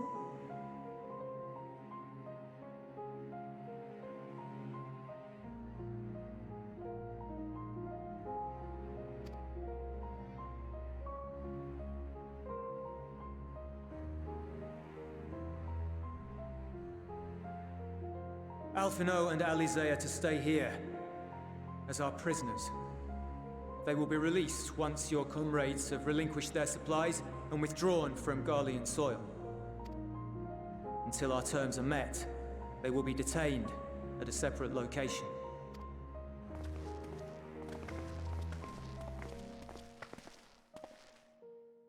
After everything we've said and done, this is how you treat us.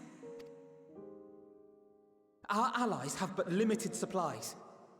They may stave off cold and starvation for a short while, but what then?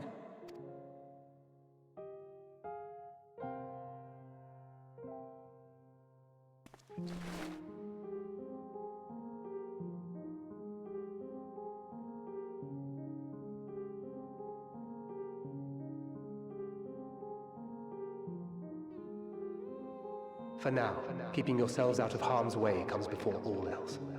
Whatever demands the Garleans make, indulge them.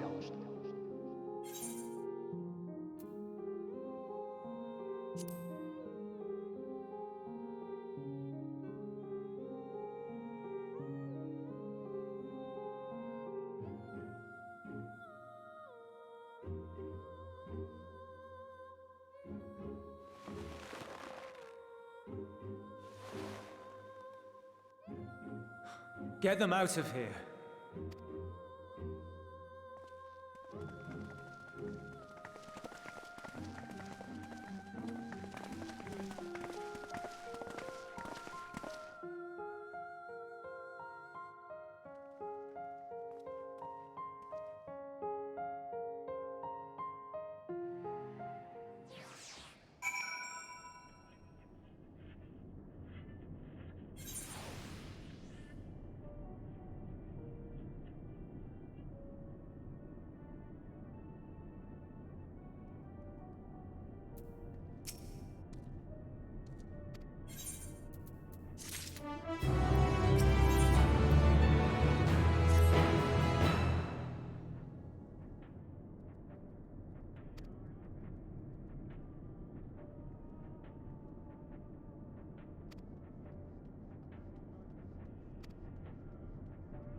This is my home. Our home. At least it was until that night. I was with Lord Quintus when the capital fell, and thus spared. My family, who did not own a radio, were less fortunate. When dawn came, I made my way here.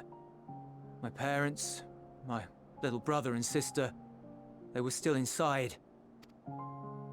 But they weren't themselves, and they tried to.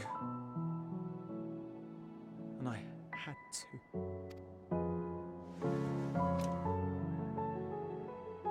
I'd promised to take them away from the capital that very morning, to somewhere safe, to hide until the fighting stopped. I promised.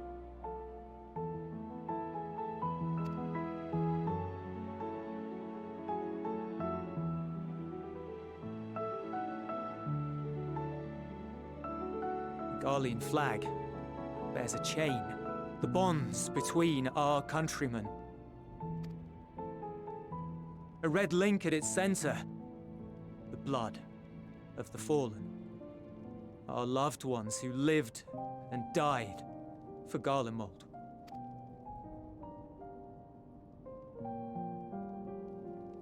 But if she too fell, who would be left to remember them and their sacrifice? What enduring proof would there be that they were ever here? If we had turned to your gods, would they have saved us?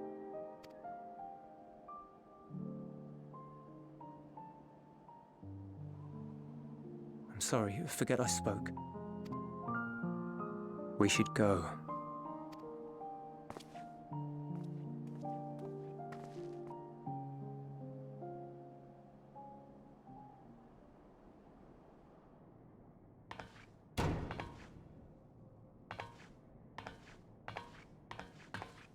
It's no use.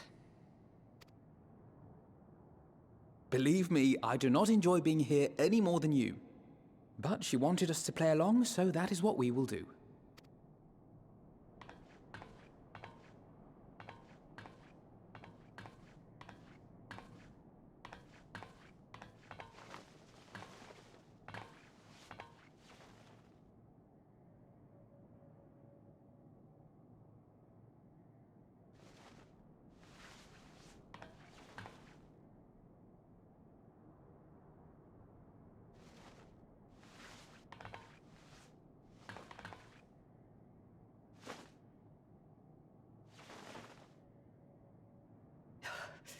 It's so cold.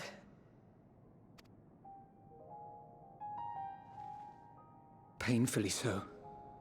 Unbearably. I've been thinking about what Quintus said. About why no one would accept Garlean rule. Irreconcilable differences. When coexistence isn't an option, only conquest remains. Varys at Gimlet said much the same. Only by uniting the world beneath a single standard would we rid ourselves of the Ascians. United as one people. One race cleansed of imperfections. A cold and unforgiving vision. And when we fail to live up to their standards, what place is there for us in their world?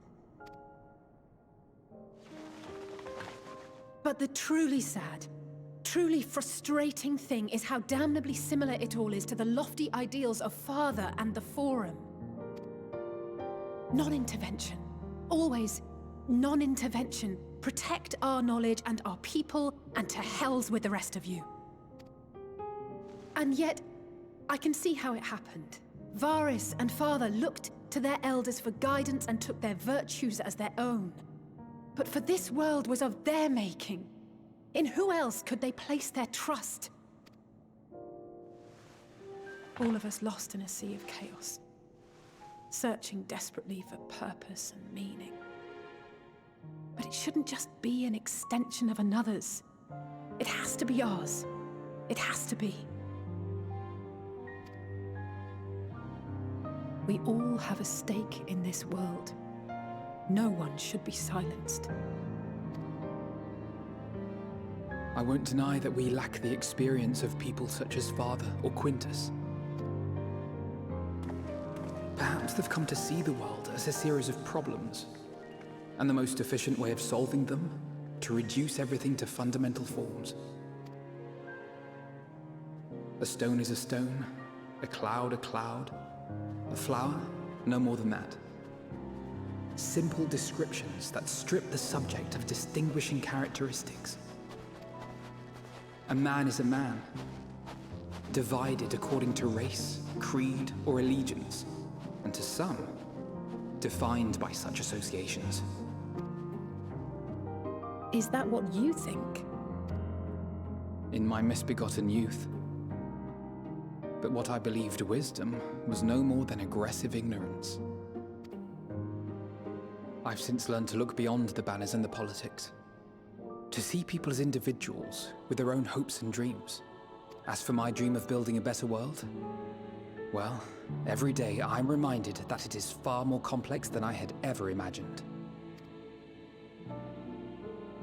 But it only spurs me onward, to find the wisdom and the strength to see it through to the very end.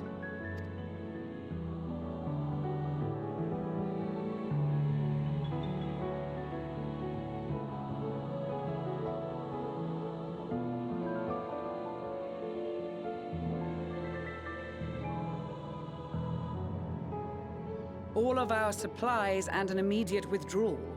These are your conditions? Demands. And you forgot about the airship. Once again, you will leave one behind. It will be used to return the prisoners. Their collars will be removed prior to the exchange.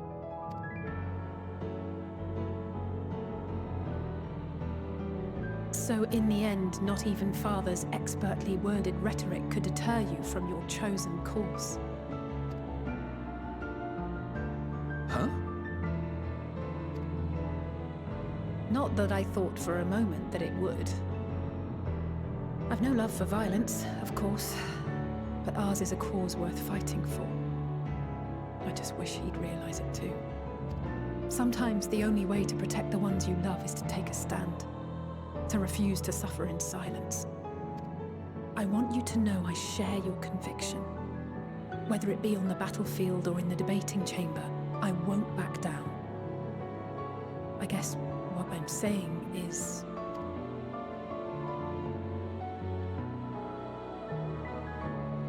You've found your own reason to fight. Yes. Yes, I have.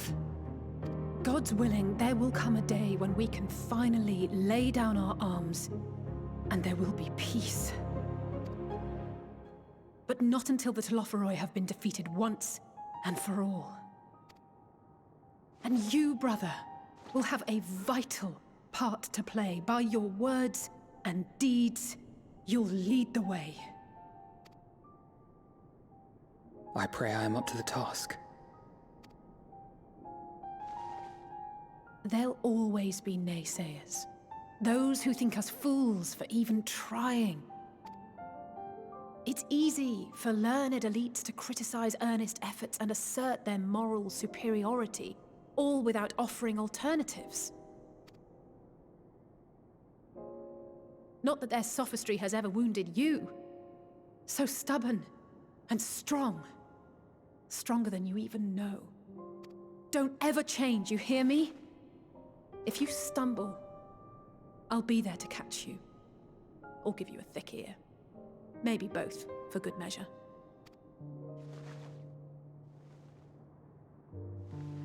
Thank you, Alice.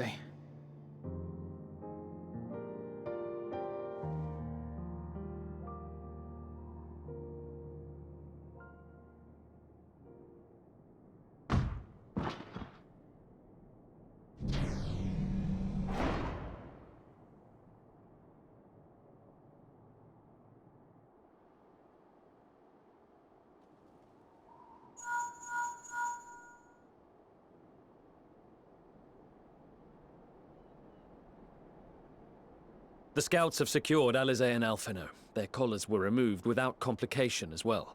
They report no casualties, not for their party nor the guards, who will wake from their premature slumber in due course.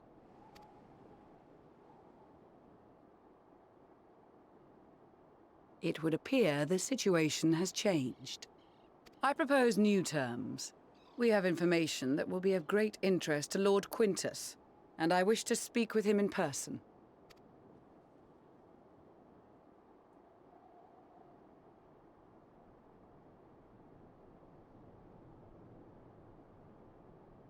No. In the event you rejected our first proposal, we came prepared with a second.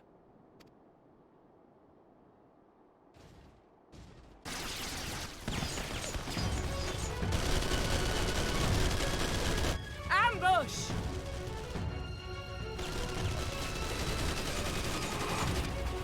More are coming! Make ready!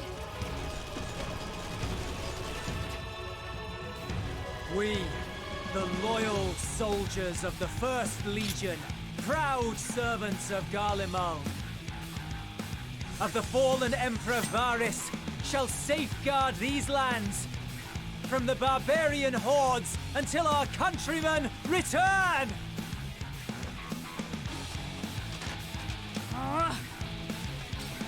Stop! Both of you!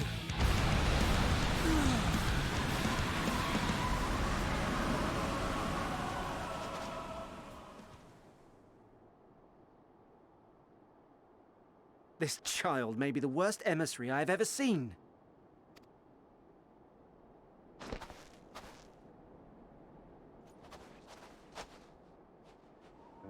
We received an urgent communication from the Grand Company of Eorzea. Envoys from the Imperial Army, led by members of the 10th Legion, came to Alamigo and requested an audience. They explained that their efforts to coordinate the reclamation of the capital with the aid of the 4th, 5th, 8th, and 12th had ended in failure. Communication between most legions has broken down entirely. Most of the 10th's conscripts have deserted, leaving their forces severely depleted. That is why, unable to continue the fight on their own, they and their allies turned to the Grand Company of Eorzea for aid. Lies! Every word! It is the truth, and I have not finished. The 10th has requested that we deliver a message to Lord Quintus. Have the ill stand down.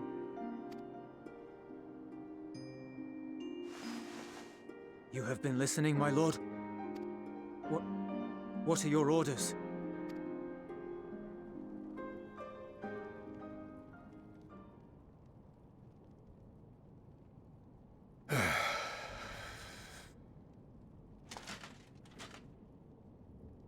Inform her that we will honor the 10th's decision.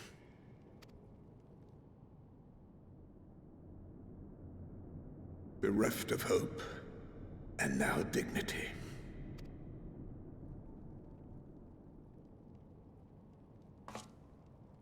I release you from your duty. All of you.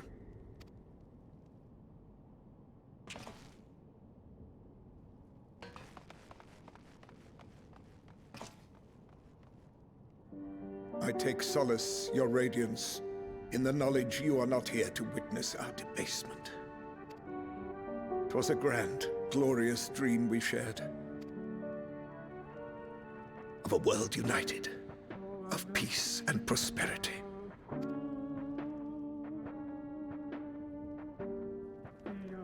We are ghosts, you and I, memories of days gone by. Bonds forged in blood that I will not see tarnished.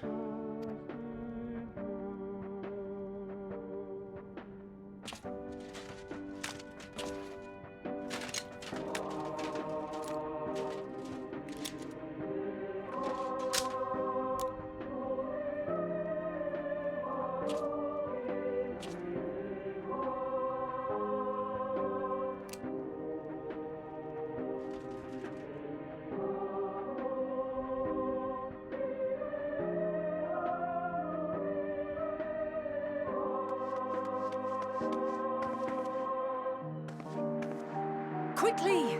We have to reach the station before it's too late. If there is still a chance that Quintus will agree to a truce, we must take it.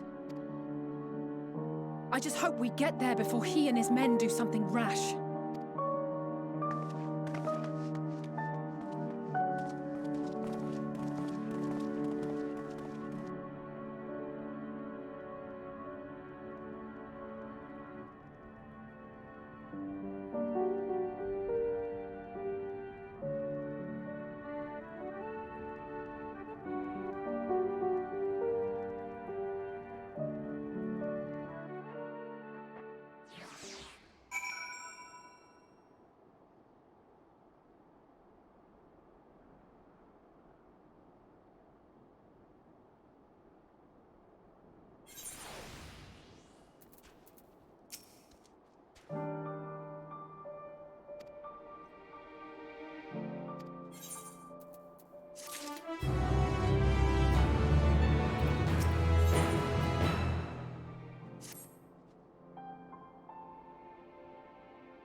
Is that all of them? The last of those who agreed to join us, yes. We left heaters and provisions for those who wish to stay behind. They won't last forever, but hopefully they'll last long enough. For now, I think everyone's earned a rest. We'll see to those in need of medical attention, so take the others with you and get yourselves some hot soup.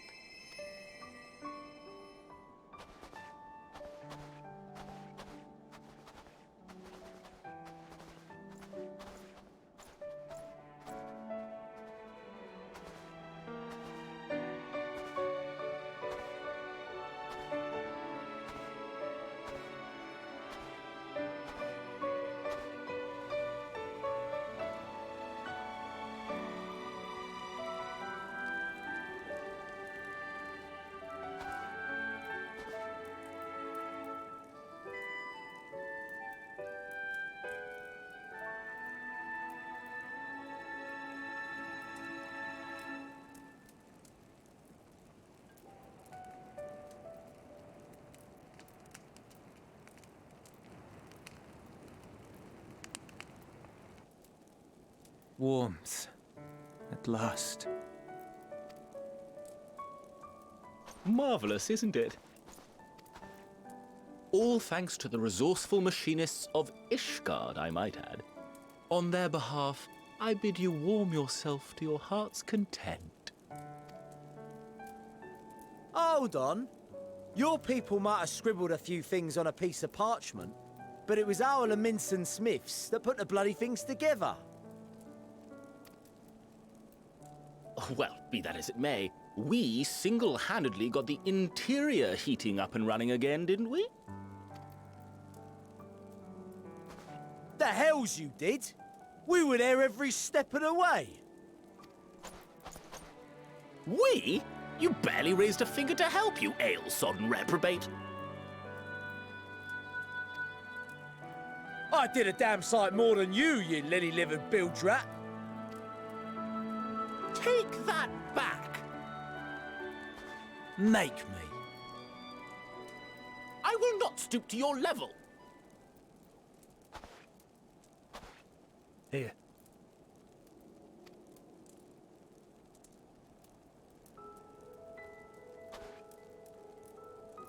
At ease, man. There's nothing funny in it.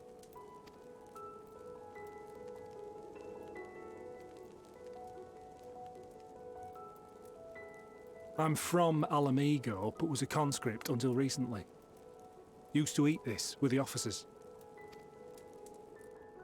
Apparently, it's adapted from a steppe recipe. This is my first time trying it, and I have to say, it's not half bad. It's a bit too flavorful for my liking. Perhaps compared to what you're used to.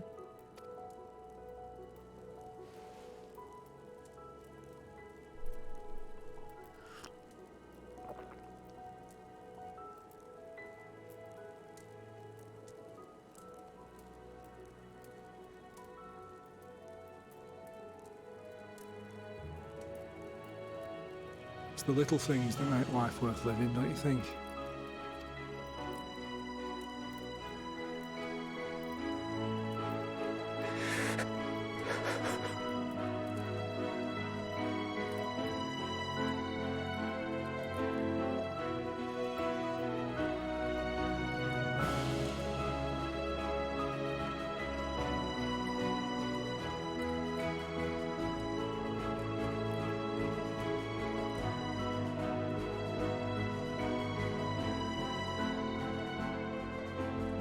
I know this is not a dream, and yet...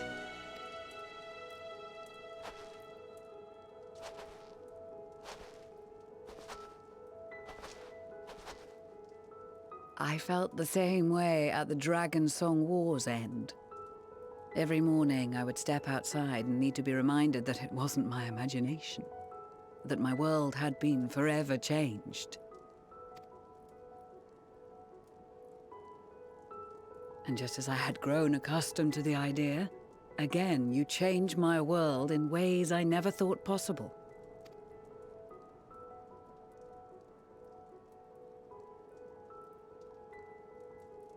Were it not for you and your fellow scions, the rifts between man and dragon and myriad tribes might never have been bridged. The Grand Company of Eorzea, the Ilsabard contingent. We owe it all to you. We've shed many tears in recent days, of pain and sorrow, triumph and joy. I much prefer the latter.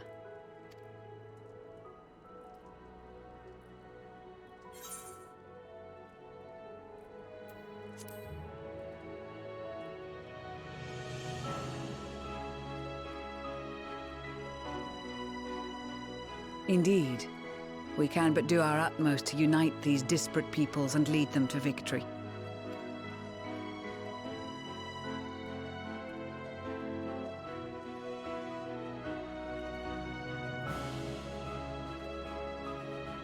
It is a remarkable achievement. Everything that I and the Populares had hoped for, and more.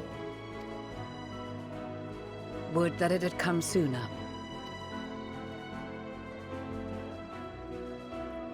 Indeed. Too many are not here to see it. And yet, there is a warmth in my breast, as if they still share in this moment. Yes, I know what you mean.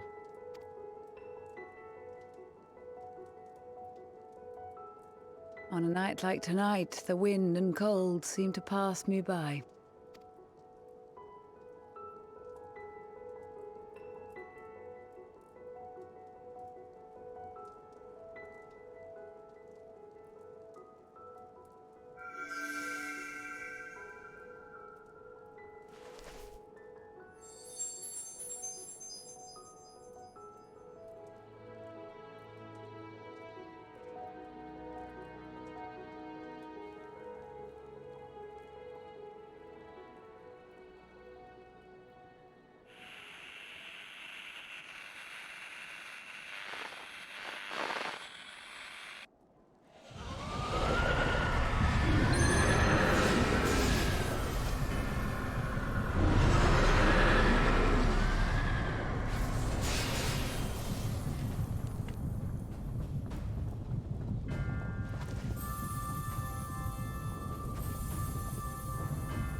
On behalf of the Guardian Empire, thank you for inviting me today.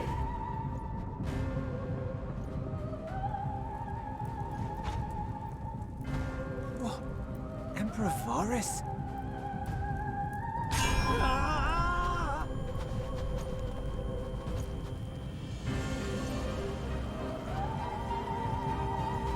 They are being tempered. The talismans. Quickly!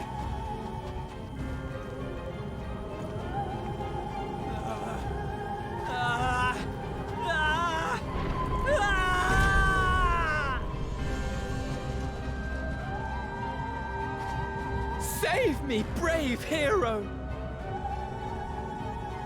Ahem. My lord has requested your presence, and I would hate to disappoint him.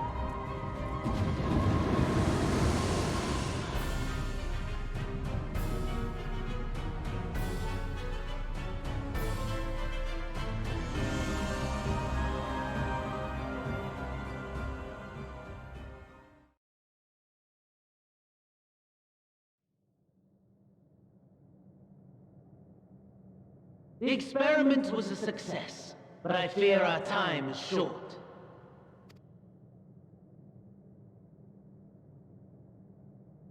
I shall begin the preparations. Now, it is time for you to awaken.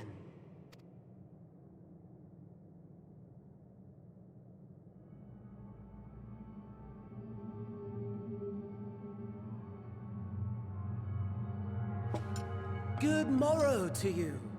Here, have a taste before it gets cold. Oh, but be sure to remove your helmet. Take a moment, too, to familiarize yourself with that borrowed flesh.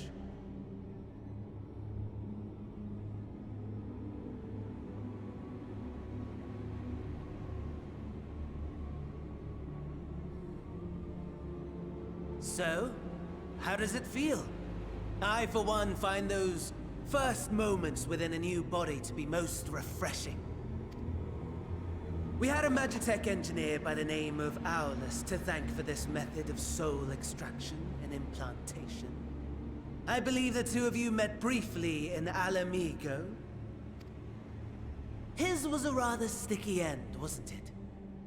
Thankfully, he was thoughtful enough to leave behind his mind-jack technology. I took the liberty of making some improvements and selecting you as my esteemed test subject.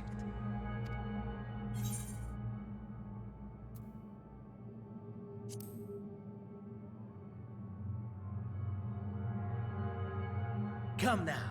To us Asians, it is no different from trying on new clothes. Why not make the most of it by partaking in this fine cuisine?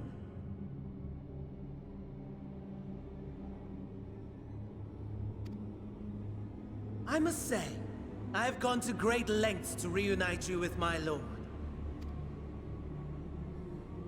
When I discovered that his friend was in this neck of the woods, I suggested inviting you over for dinner. He never deigned to respond, but I took his silence as a resounding yes.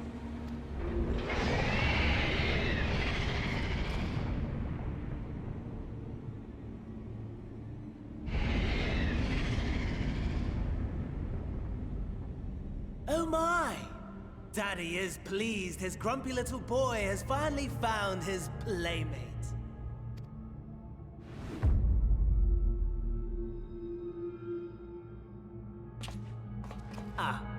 Exposition is in order. The Garlean Empire has long outlawed all forms of religion. No gods to worship, no risk of summoning. Brilliantly simple. But people being people must turn to something or someone in their hour of need. Who then? Why, His Radiance the Emperor, of course.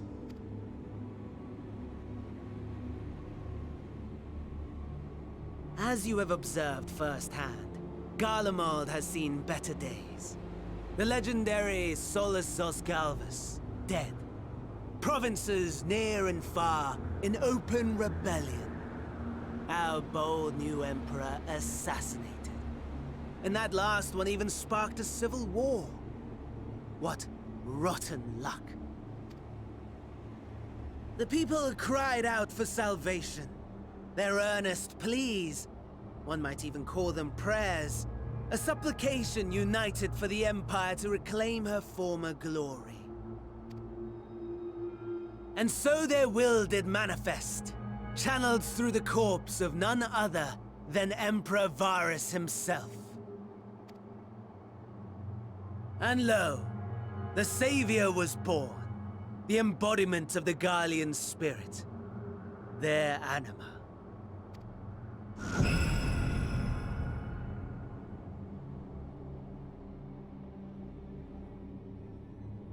It calls to its subjects, compelling them to take up arms and fight.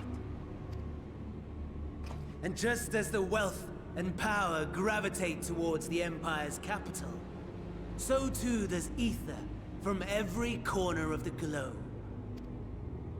The towers with which you and your allies have been so preoccupied were created as an extension of anima itself.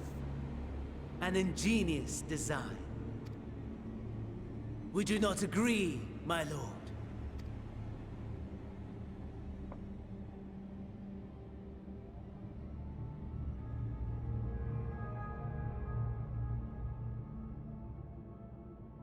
Does the pursuit of prey you have bested before excite you?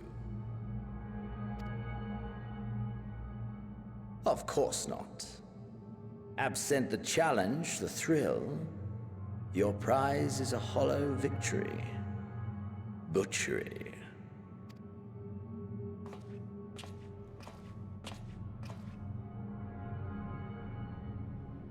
Perhaps you think that to be the extent of my promise. I have no doubt fallen in your estimation since Alamigo. Fair enough. But do not let your disdain deprive you deprive us of an opportunity to craft an even more majestic moment of euphoria. I have been honing my craft as I set the stage for our reunion.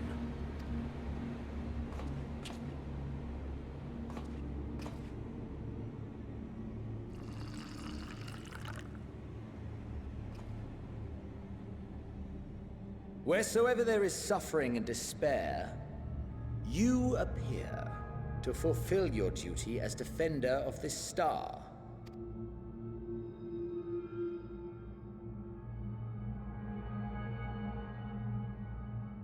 The chaos and destruction that my hordes have wrought are my gifts to you alone.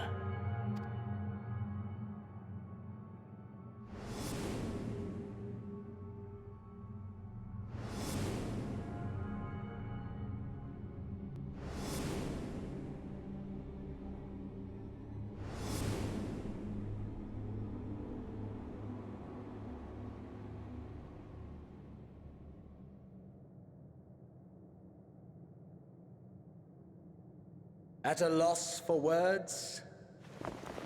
No matter. As you will learn, I have only just begun. Oh, will you not finish your meal? There is only one thing that can sate my hunger, and it would seem my friend has lost her appetite. I hoped this display of civility might prove an entertaining diversion, but clearly we are above such pretensions. While my lifeless body was in the possession of the Ascian, I too claimed another's as my own. It was an enlightening experience to fight in an unfamiliar form. Flaws and failings in my technique were plain to see. Whence rises one's true strength? The flesh? The soul? Perhaps you should like to discover the answer for yourself.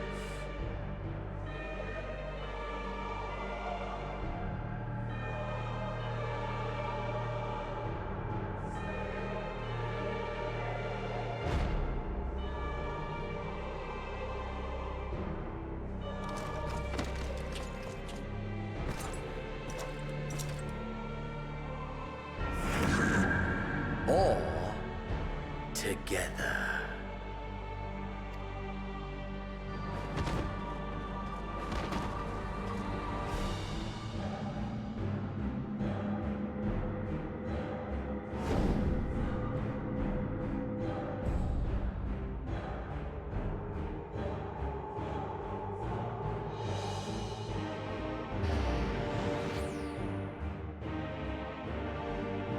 Oh dear! Whatever would happen if my lord were to greet your friends as you? I shudder to imagine what carnage he would wreak.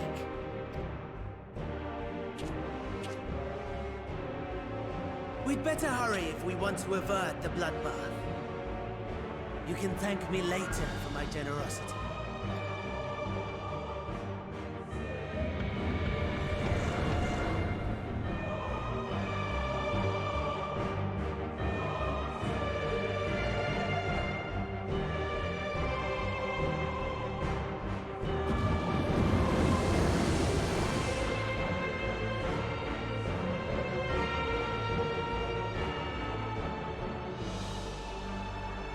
Ah, there it is. Your camp, I believe.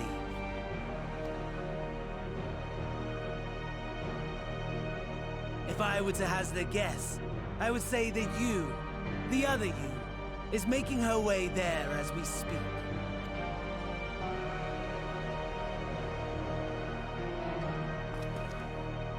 Alas, this you will have to walk from here.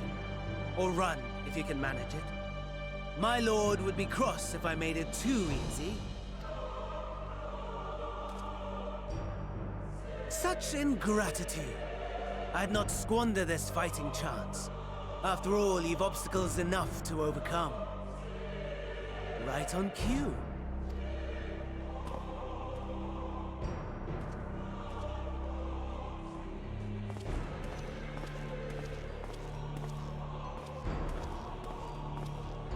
Tempered soldiers, with standing orders to kill those not sworn to anima.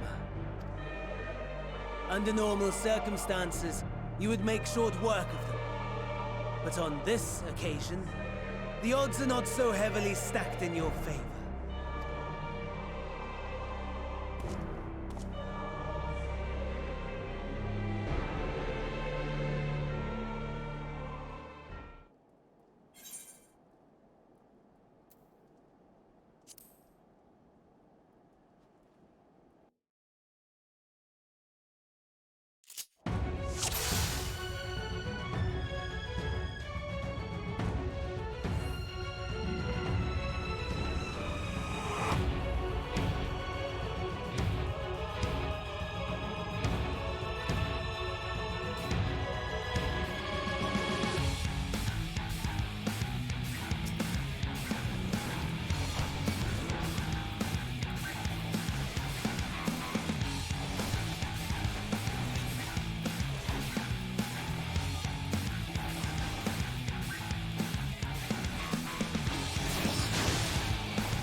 Not bad at all, given your diminished capacity.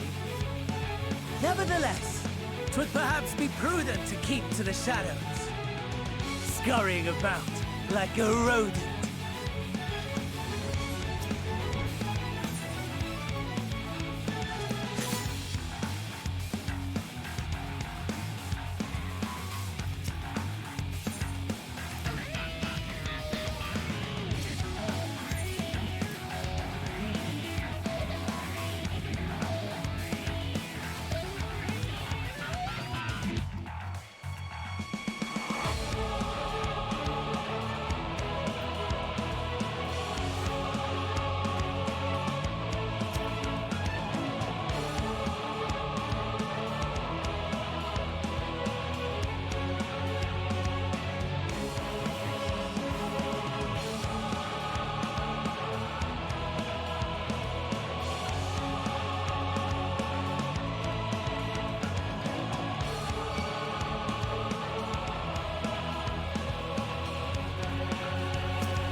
Not bad at all, given your diminished capacity.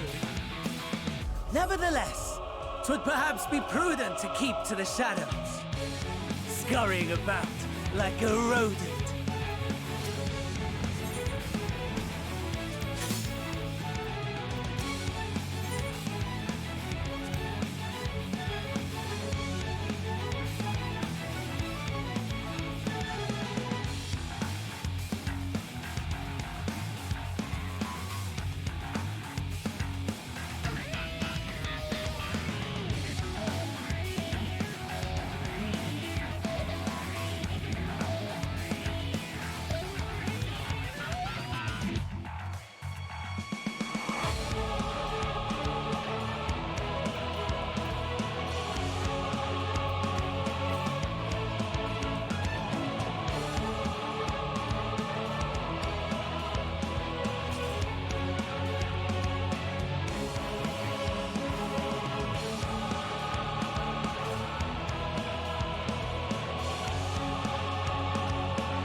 It is a miracle we were able to restrain the Tempered without suffering casualties. A welcome one. Arun, Senna, and the others have their hands full as it is. Thankfully, there are enough scales for everyone. And what of Eulus? His symptoms were particularly severe. They were, but others fared still worse, including some brought back from the Magna Glacius. As those in most desperate need take priority, it may be a while before he receives treatment. But rest assured that he will. In the meantime, we must find our missing friend. May the Fury guide you.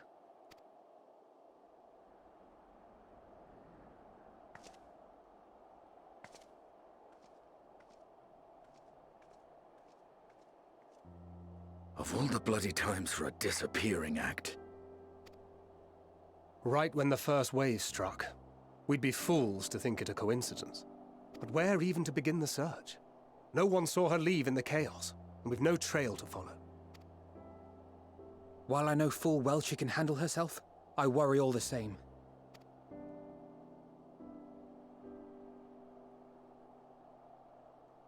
Ah, speak of the devil.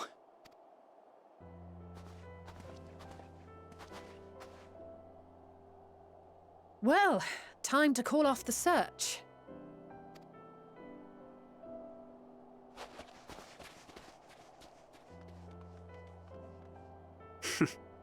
Case closed.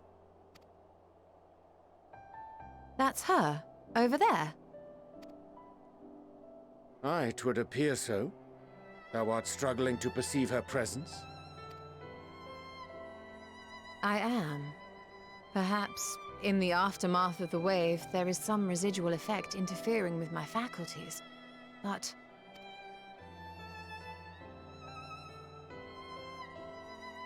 Where have you been? We've been worried sick. Now, all's well that ends well. Are you all right?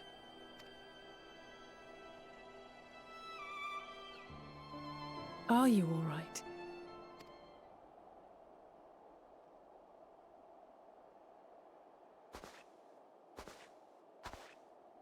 Who are you?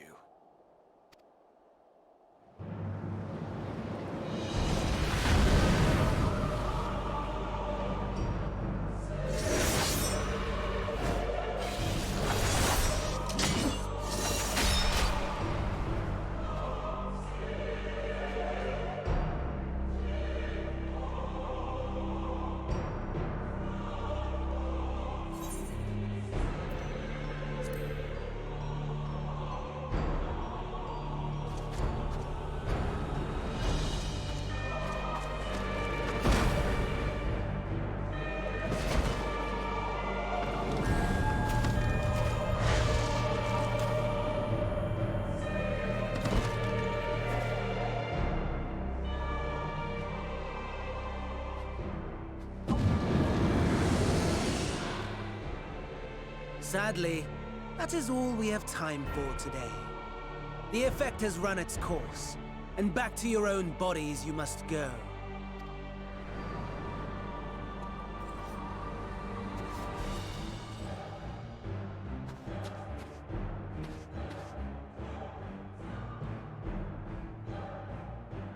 But where are my manners? You have all traveled so very far, and I have yet to pay my respects.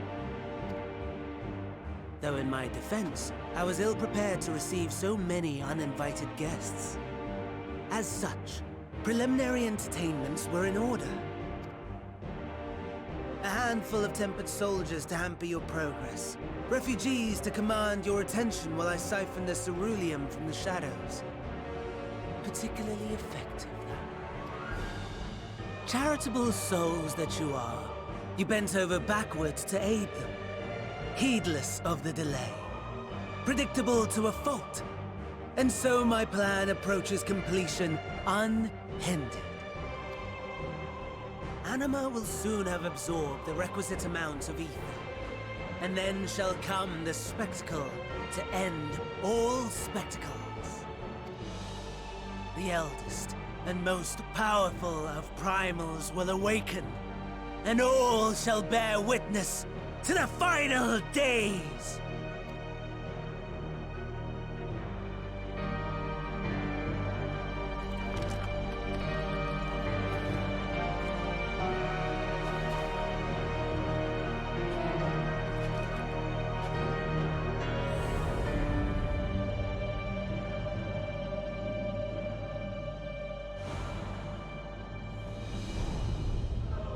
The gods themselves will be my meal. Your dear companions my dessert. Upon this world I'll feast, and death shall follow in my wake.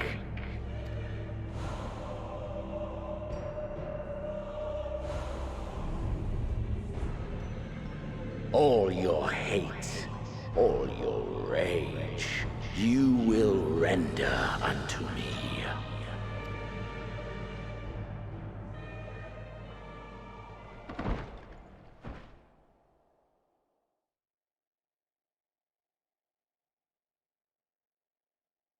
For upon thy life's reel wind too many threads of fate, power, weal enmeshed with woe.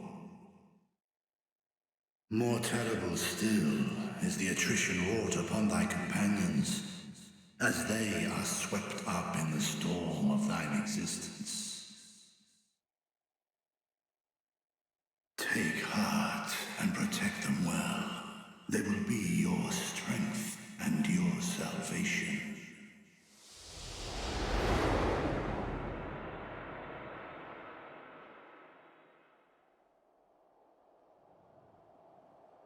Thank goodness. She's awake.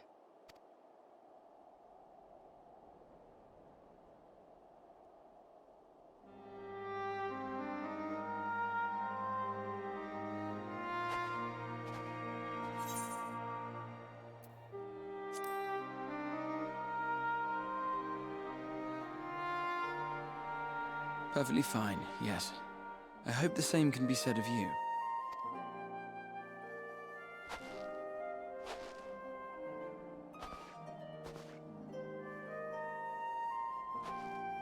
Everything in working order?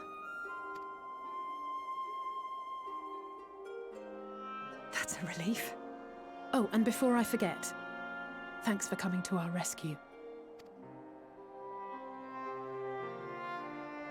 Given recent events, I would be surprised if you weren't feeling a bit poorly.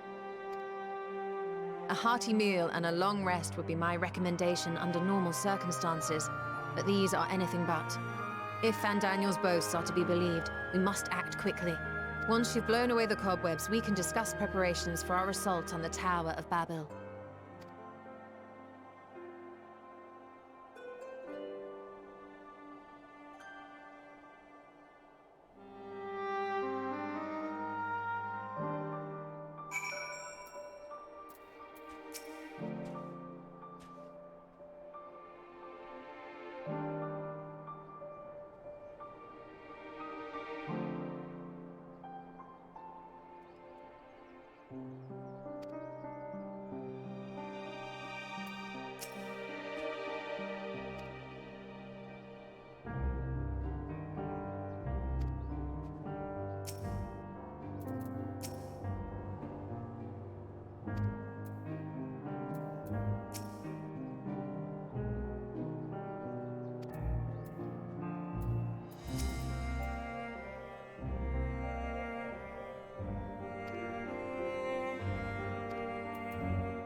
Right then.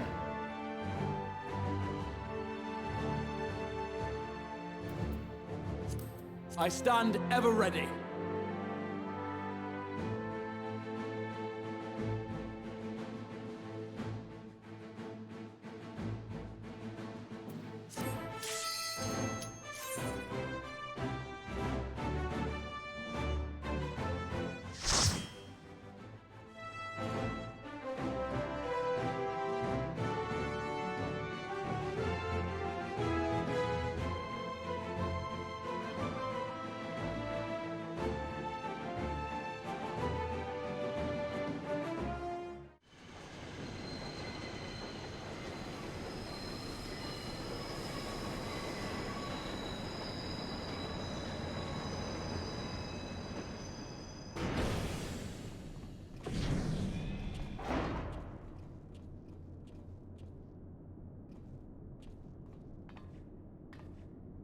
Now or never.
Allow me.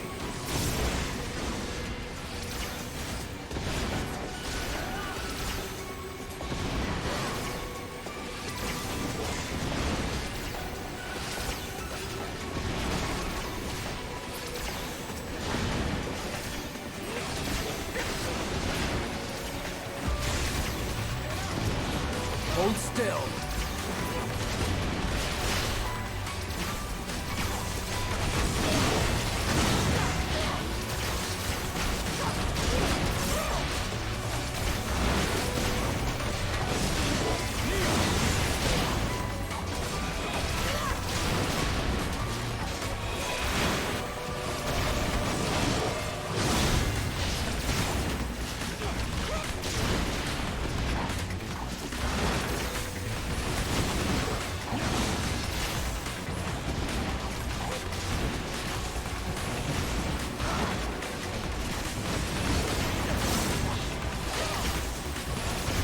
Hold still.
Allow me.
You underestimate me! Something special for you.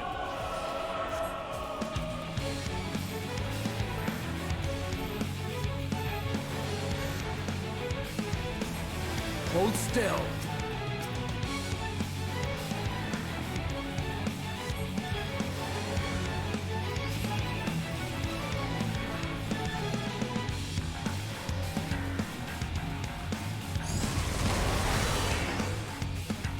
I will not hold back!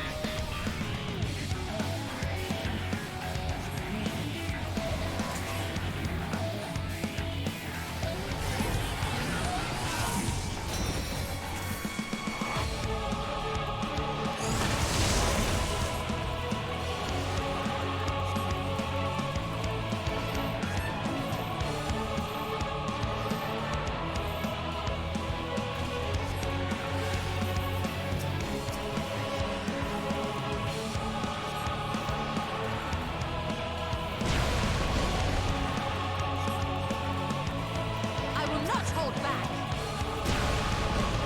Allow me.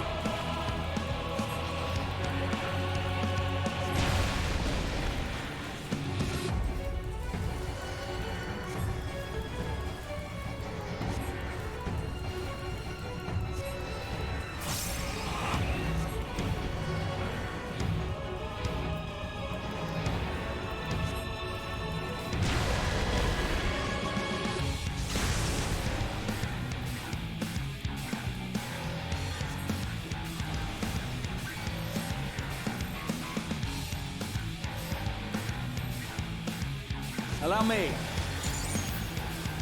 You underestimate me!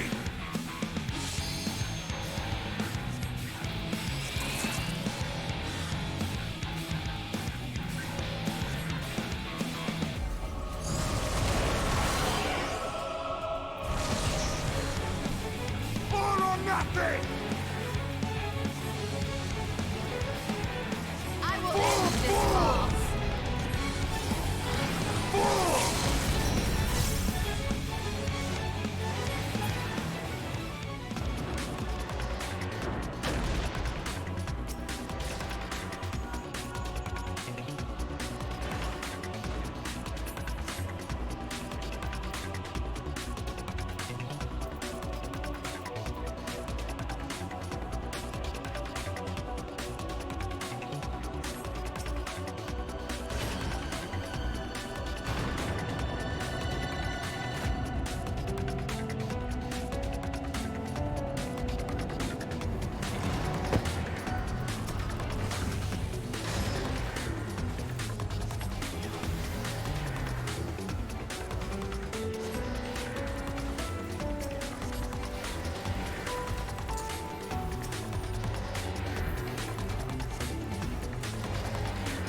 Hold still.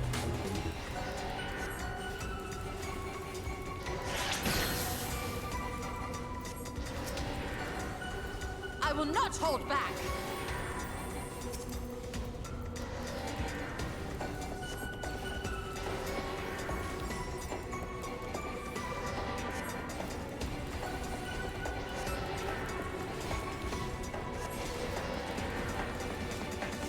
Hold still.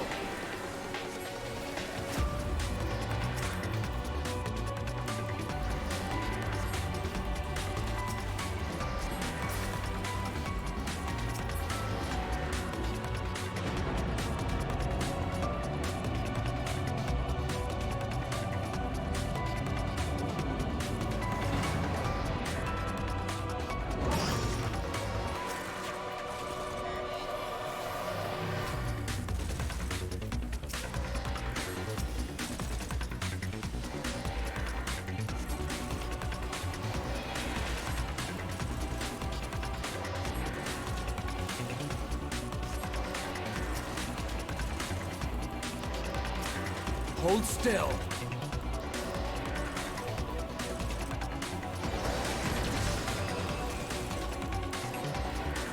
I will not hold back.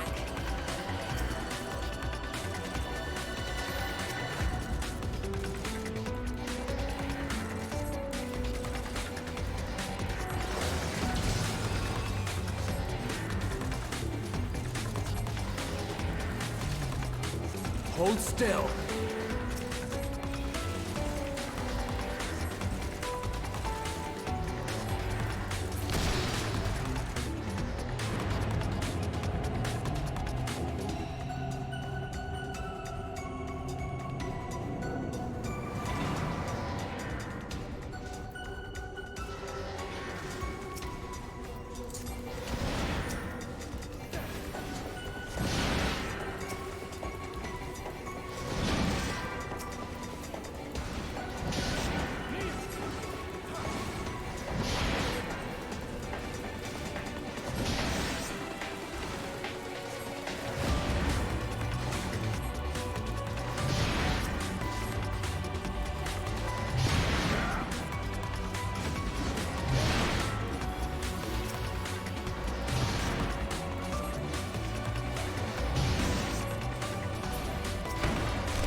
Hold still.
Allow me.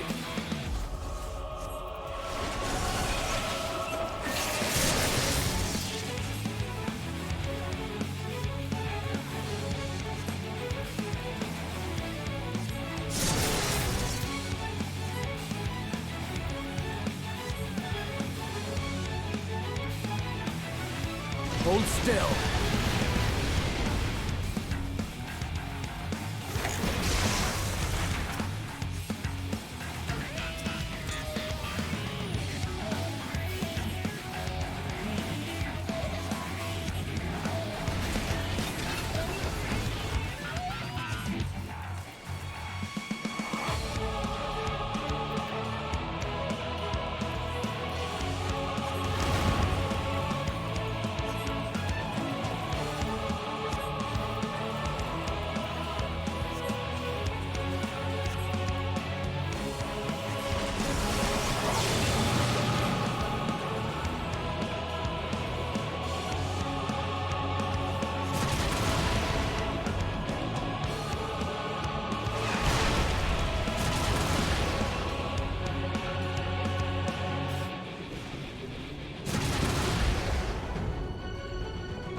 Away with you!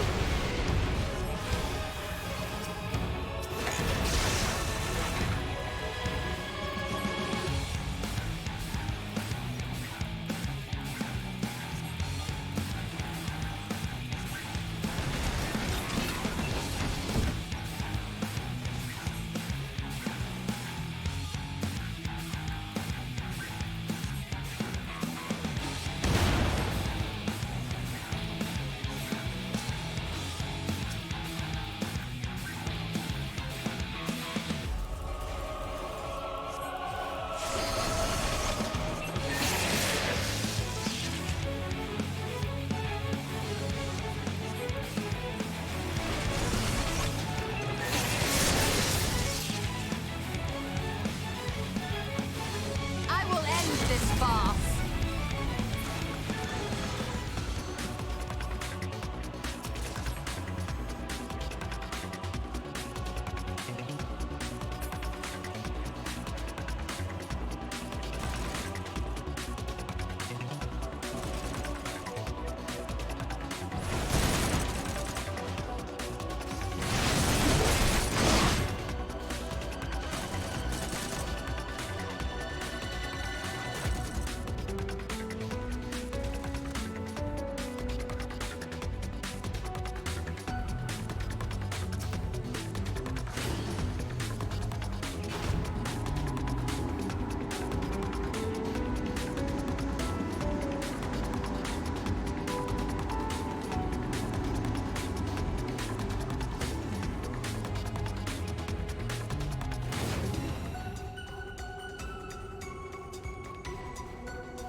Hold still.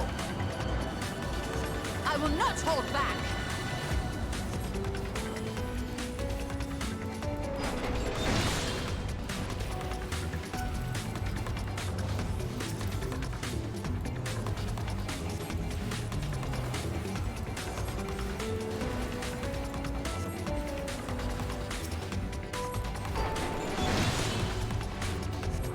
Hold still.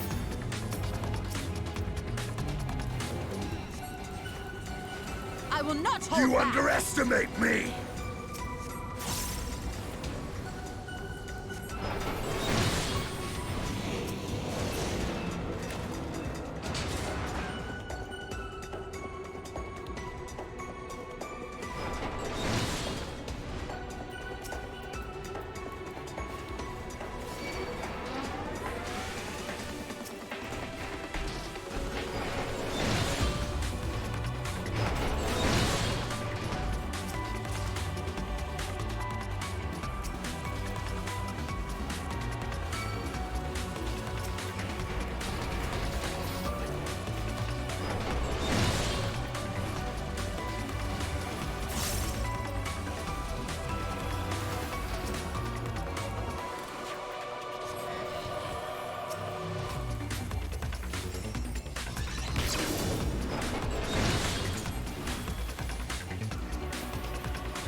I will not hold back.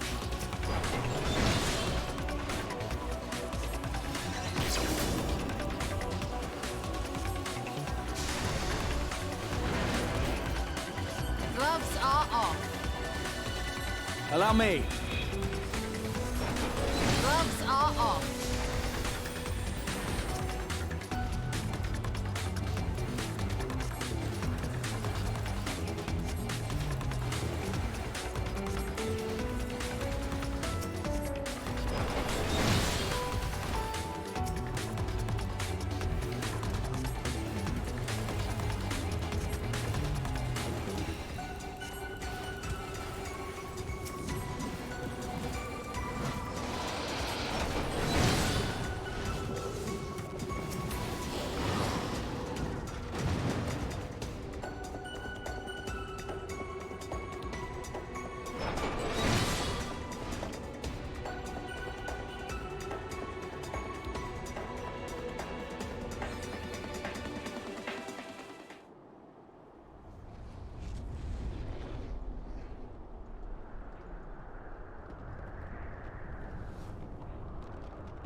will not hold back!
Farewell, Varus.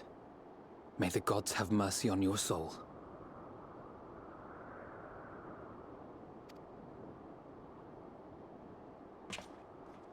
Come. The other two await.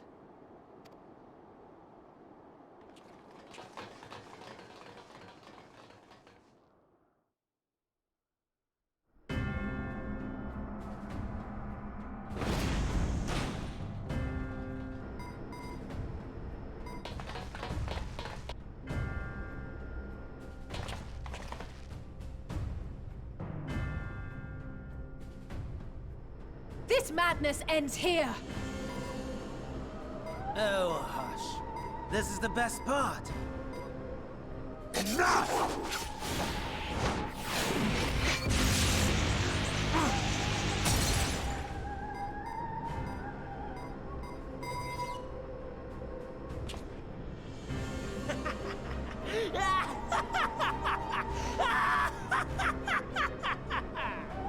Oh, mighty Zodiac!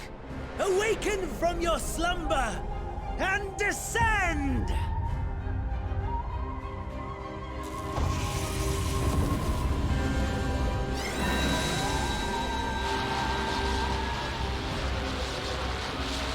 Some manner of magical defense.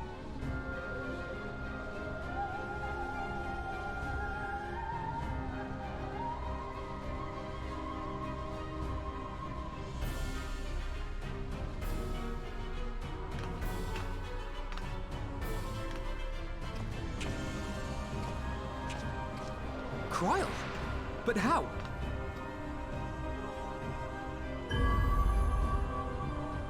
The shackles that bind my adversary will not be so easily broken. Hydaelyn! Feeble relic of a forgotten age!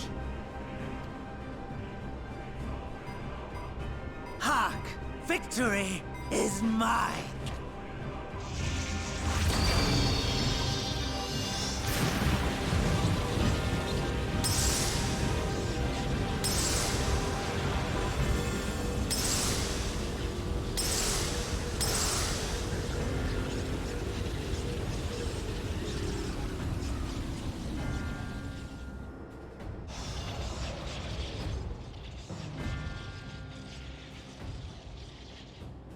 No more ether. And I was so close. My lord, a slight change of plans. We shall travel to the moon and break this wretched barrier ourselves. Whatever it takes.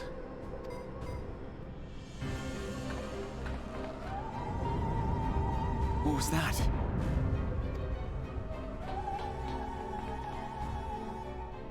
The final order issued by Anima to the Tempered Thralls. Should the Empire fall, the world must share her fate. Of course. Father lacked the conviction to give such a command. The abomination born of his flesh was but a puppet, and I the puppeteer. You madman! You monster! There's a funny joy in watching your flailing attempts to fight the inevitable. You're all going to die, and are powerless to prevent it.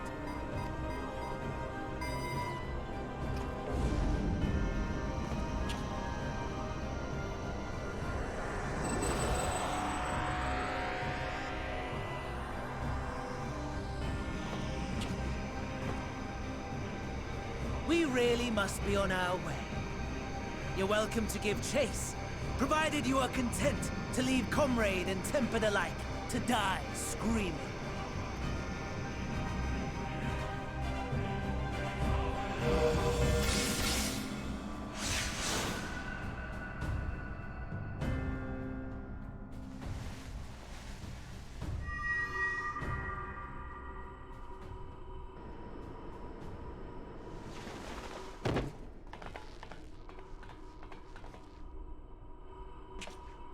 I have asked too much of this child. Tend to her.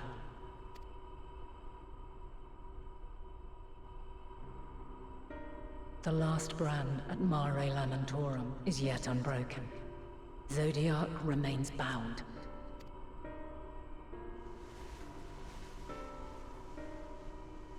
I have shifted the flow of ether and sent the enemy far from their destination. Now, I shall divert it once more. An ally awaits, and I will deliver you unto him. Seek his aid, restore the seal. Zodiac must not be set free.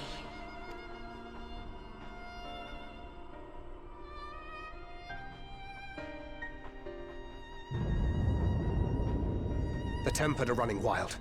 Not only those at the tower, but those back at the camp. The others are doing their best to contain them, but the situation is growing beyond our control. Leave them to die or give up the chase. Just like Van Daniel said.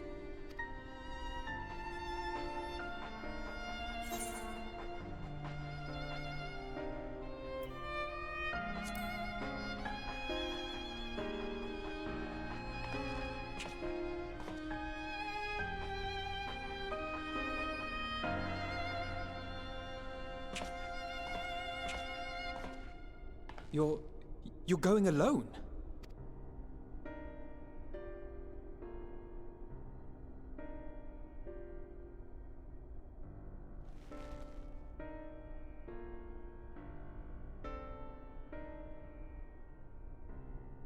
You have our trust and our faith. I pray we have yours.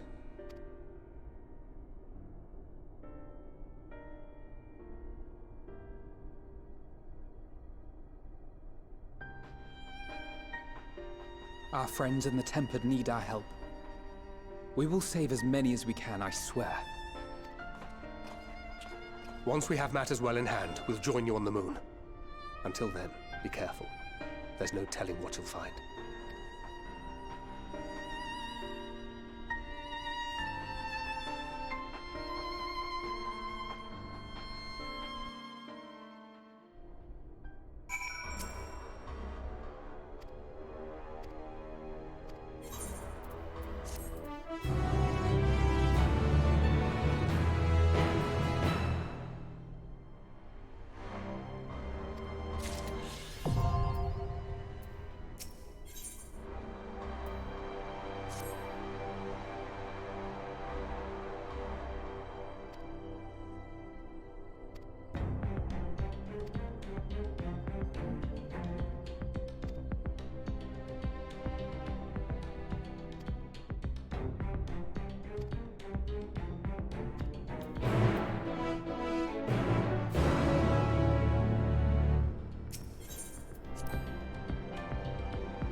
Long, long before Dalamud was forged to imprison an Elder Primal. The eldest of them all, savior of the star, was sealed within a moon of his own. Souls sacrificed to grant him life still slumber and dream of the day he and we will be made whole. Here he waits, in this cold, barren place, his cradle and his grave. Silent lamentations and prayers of hope echo soundlessly to a sundered star, adrift and alone.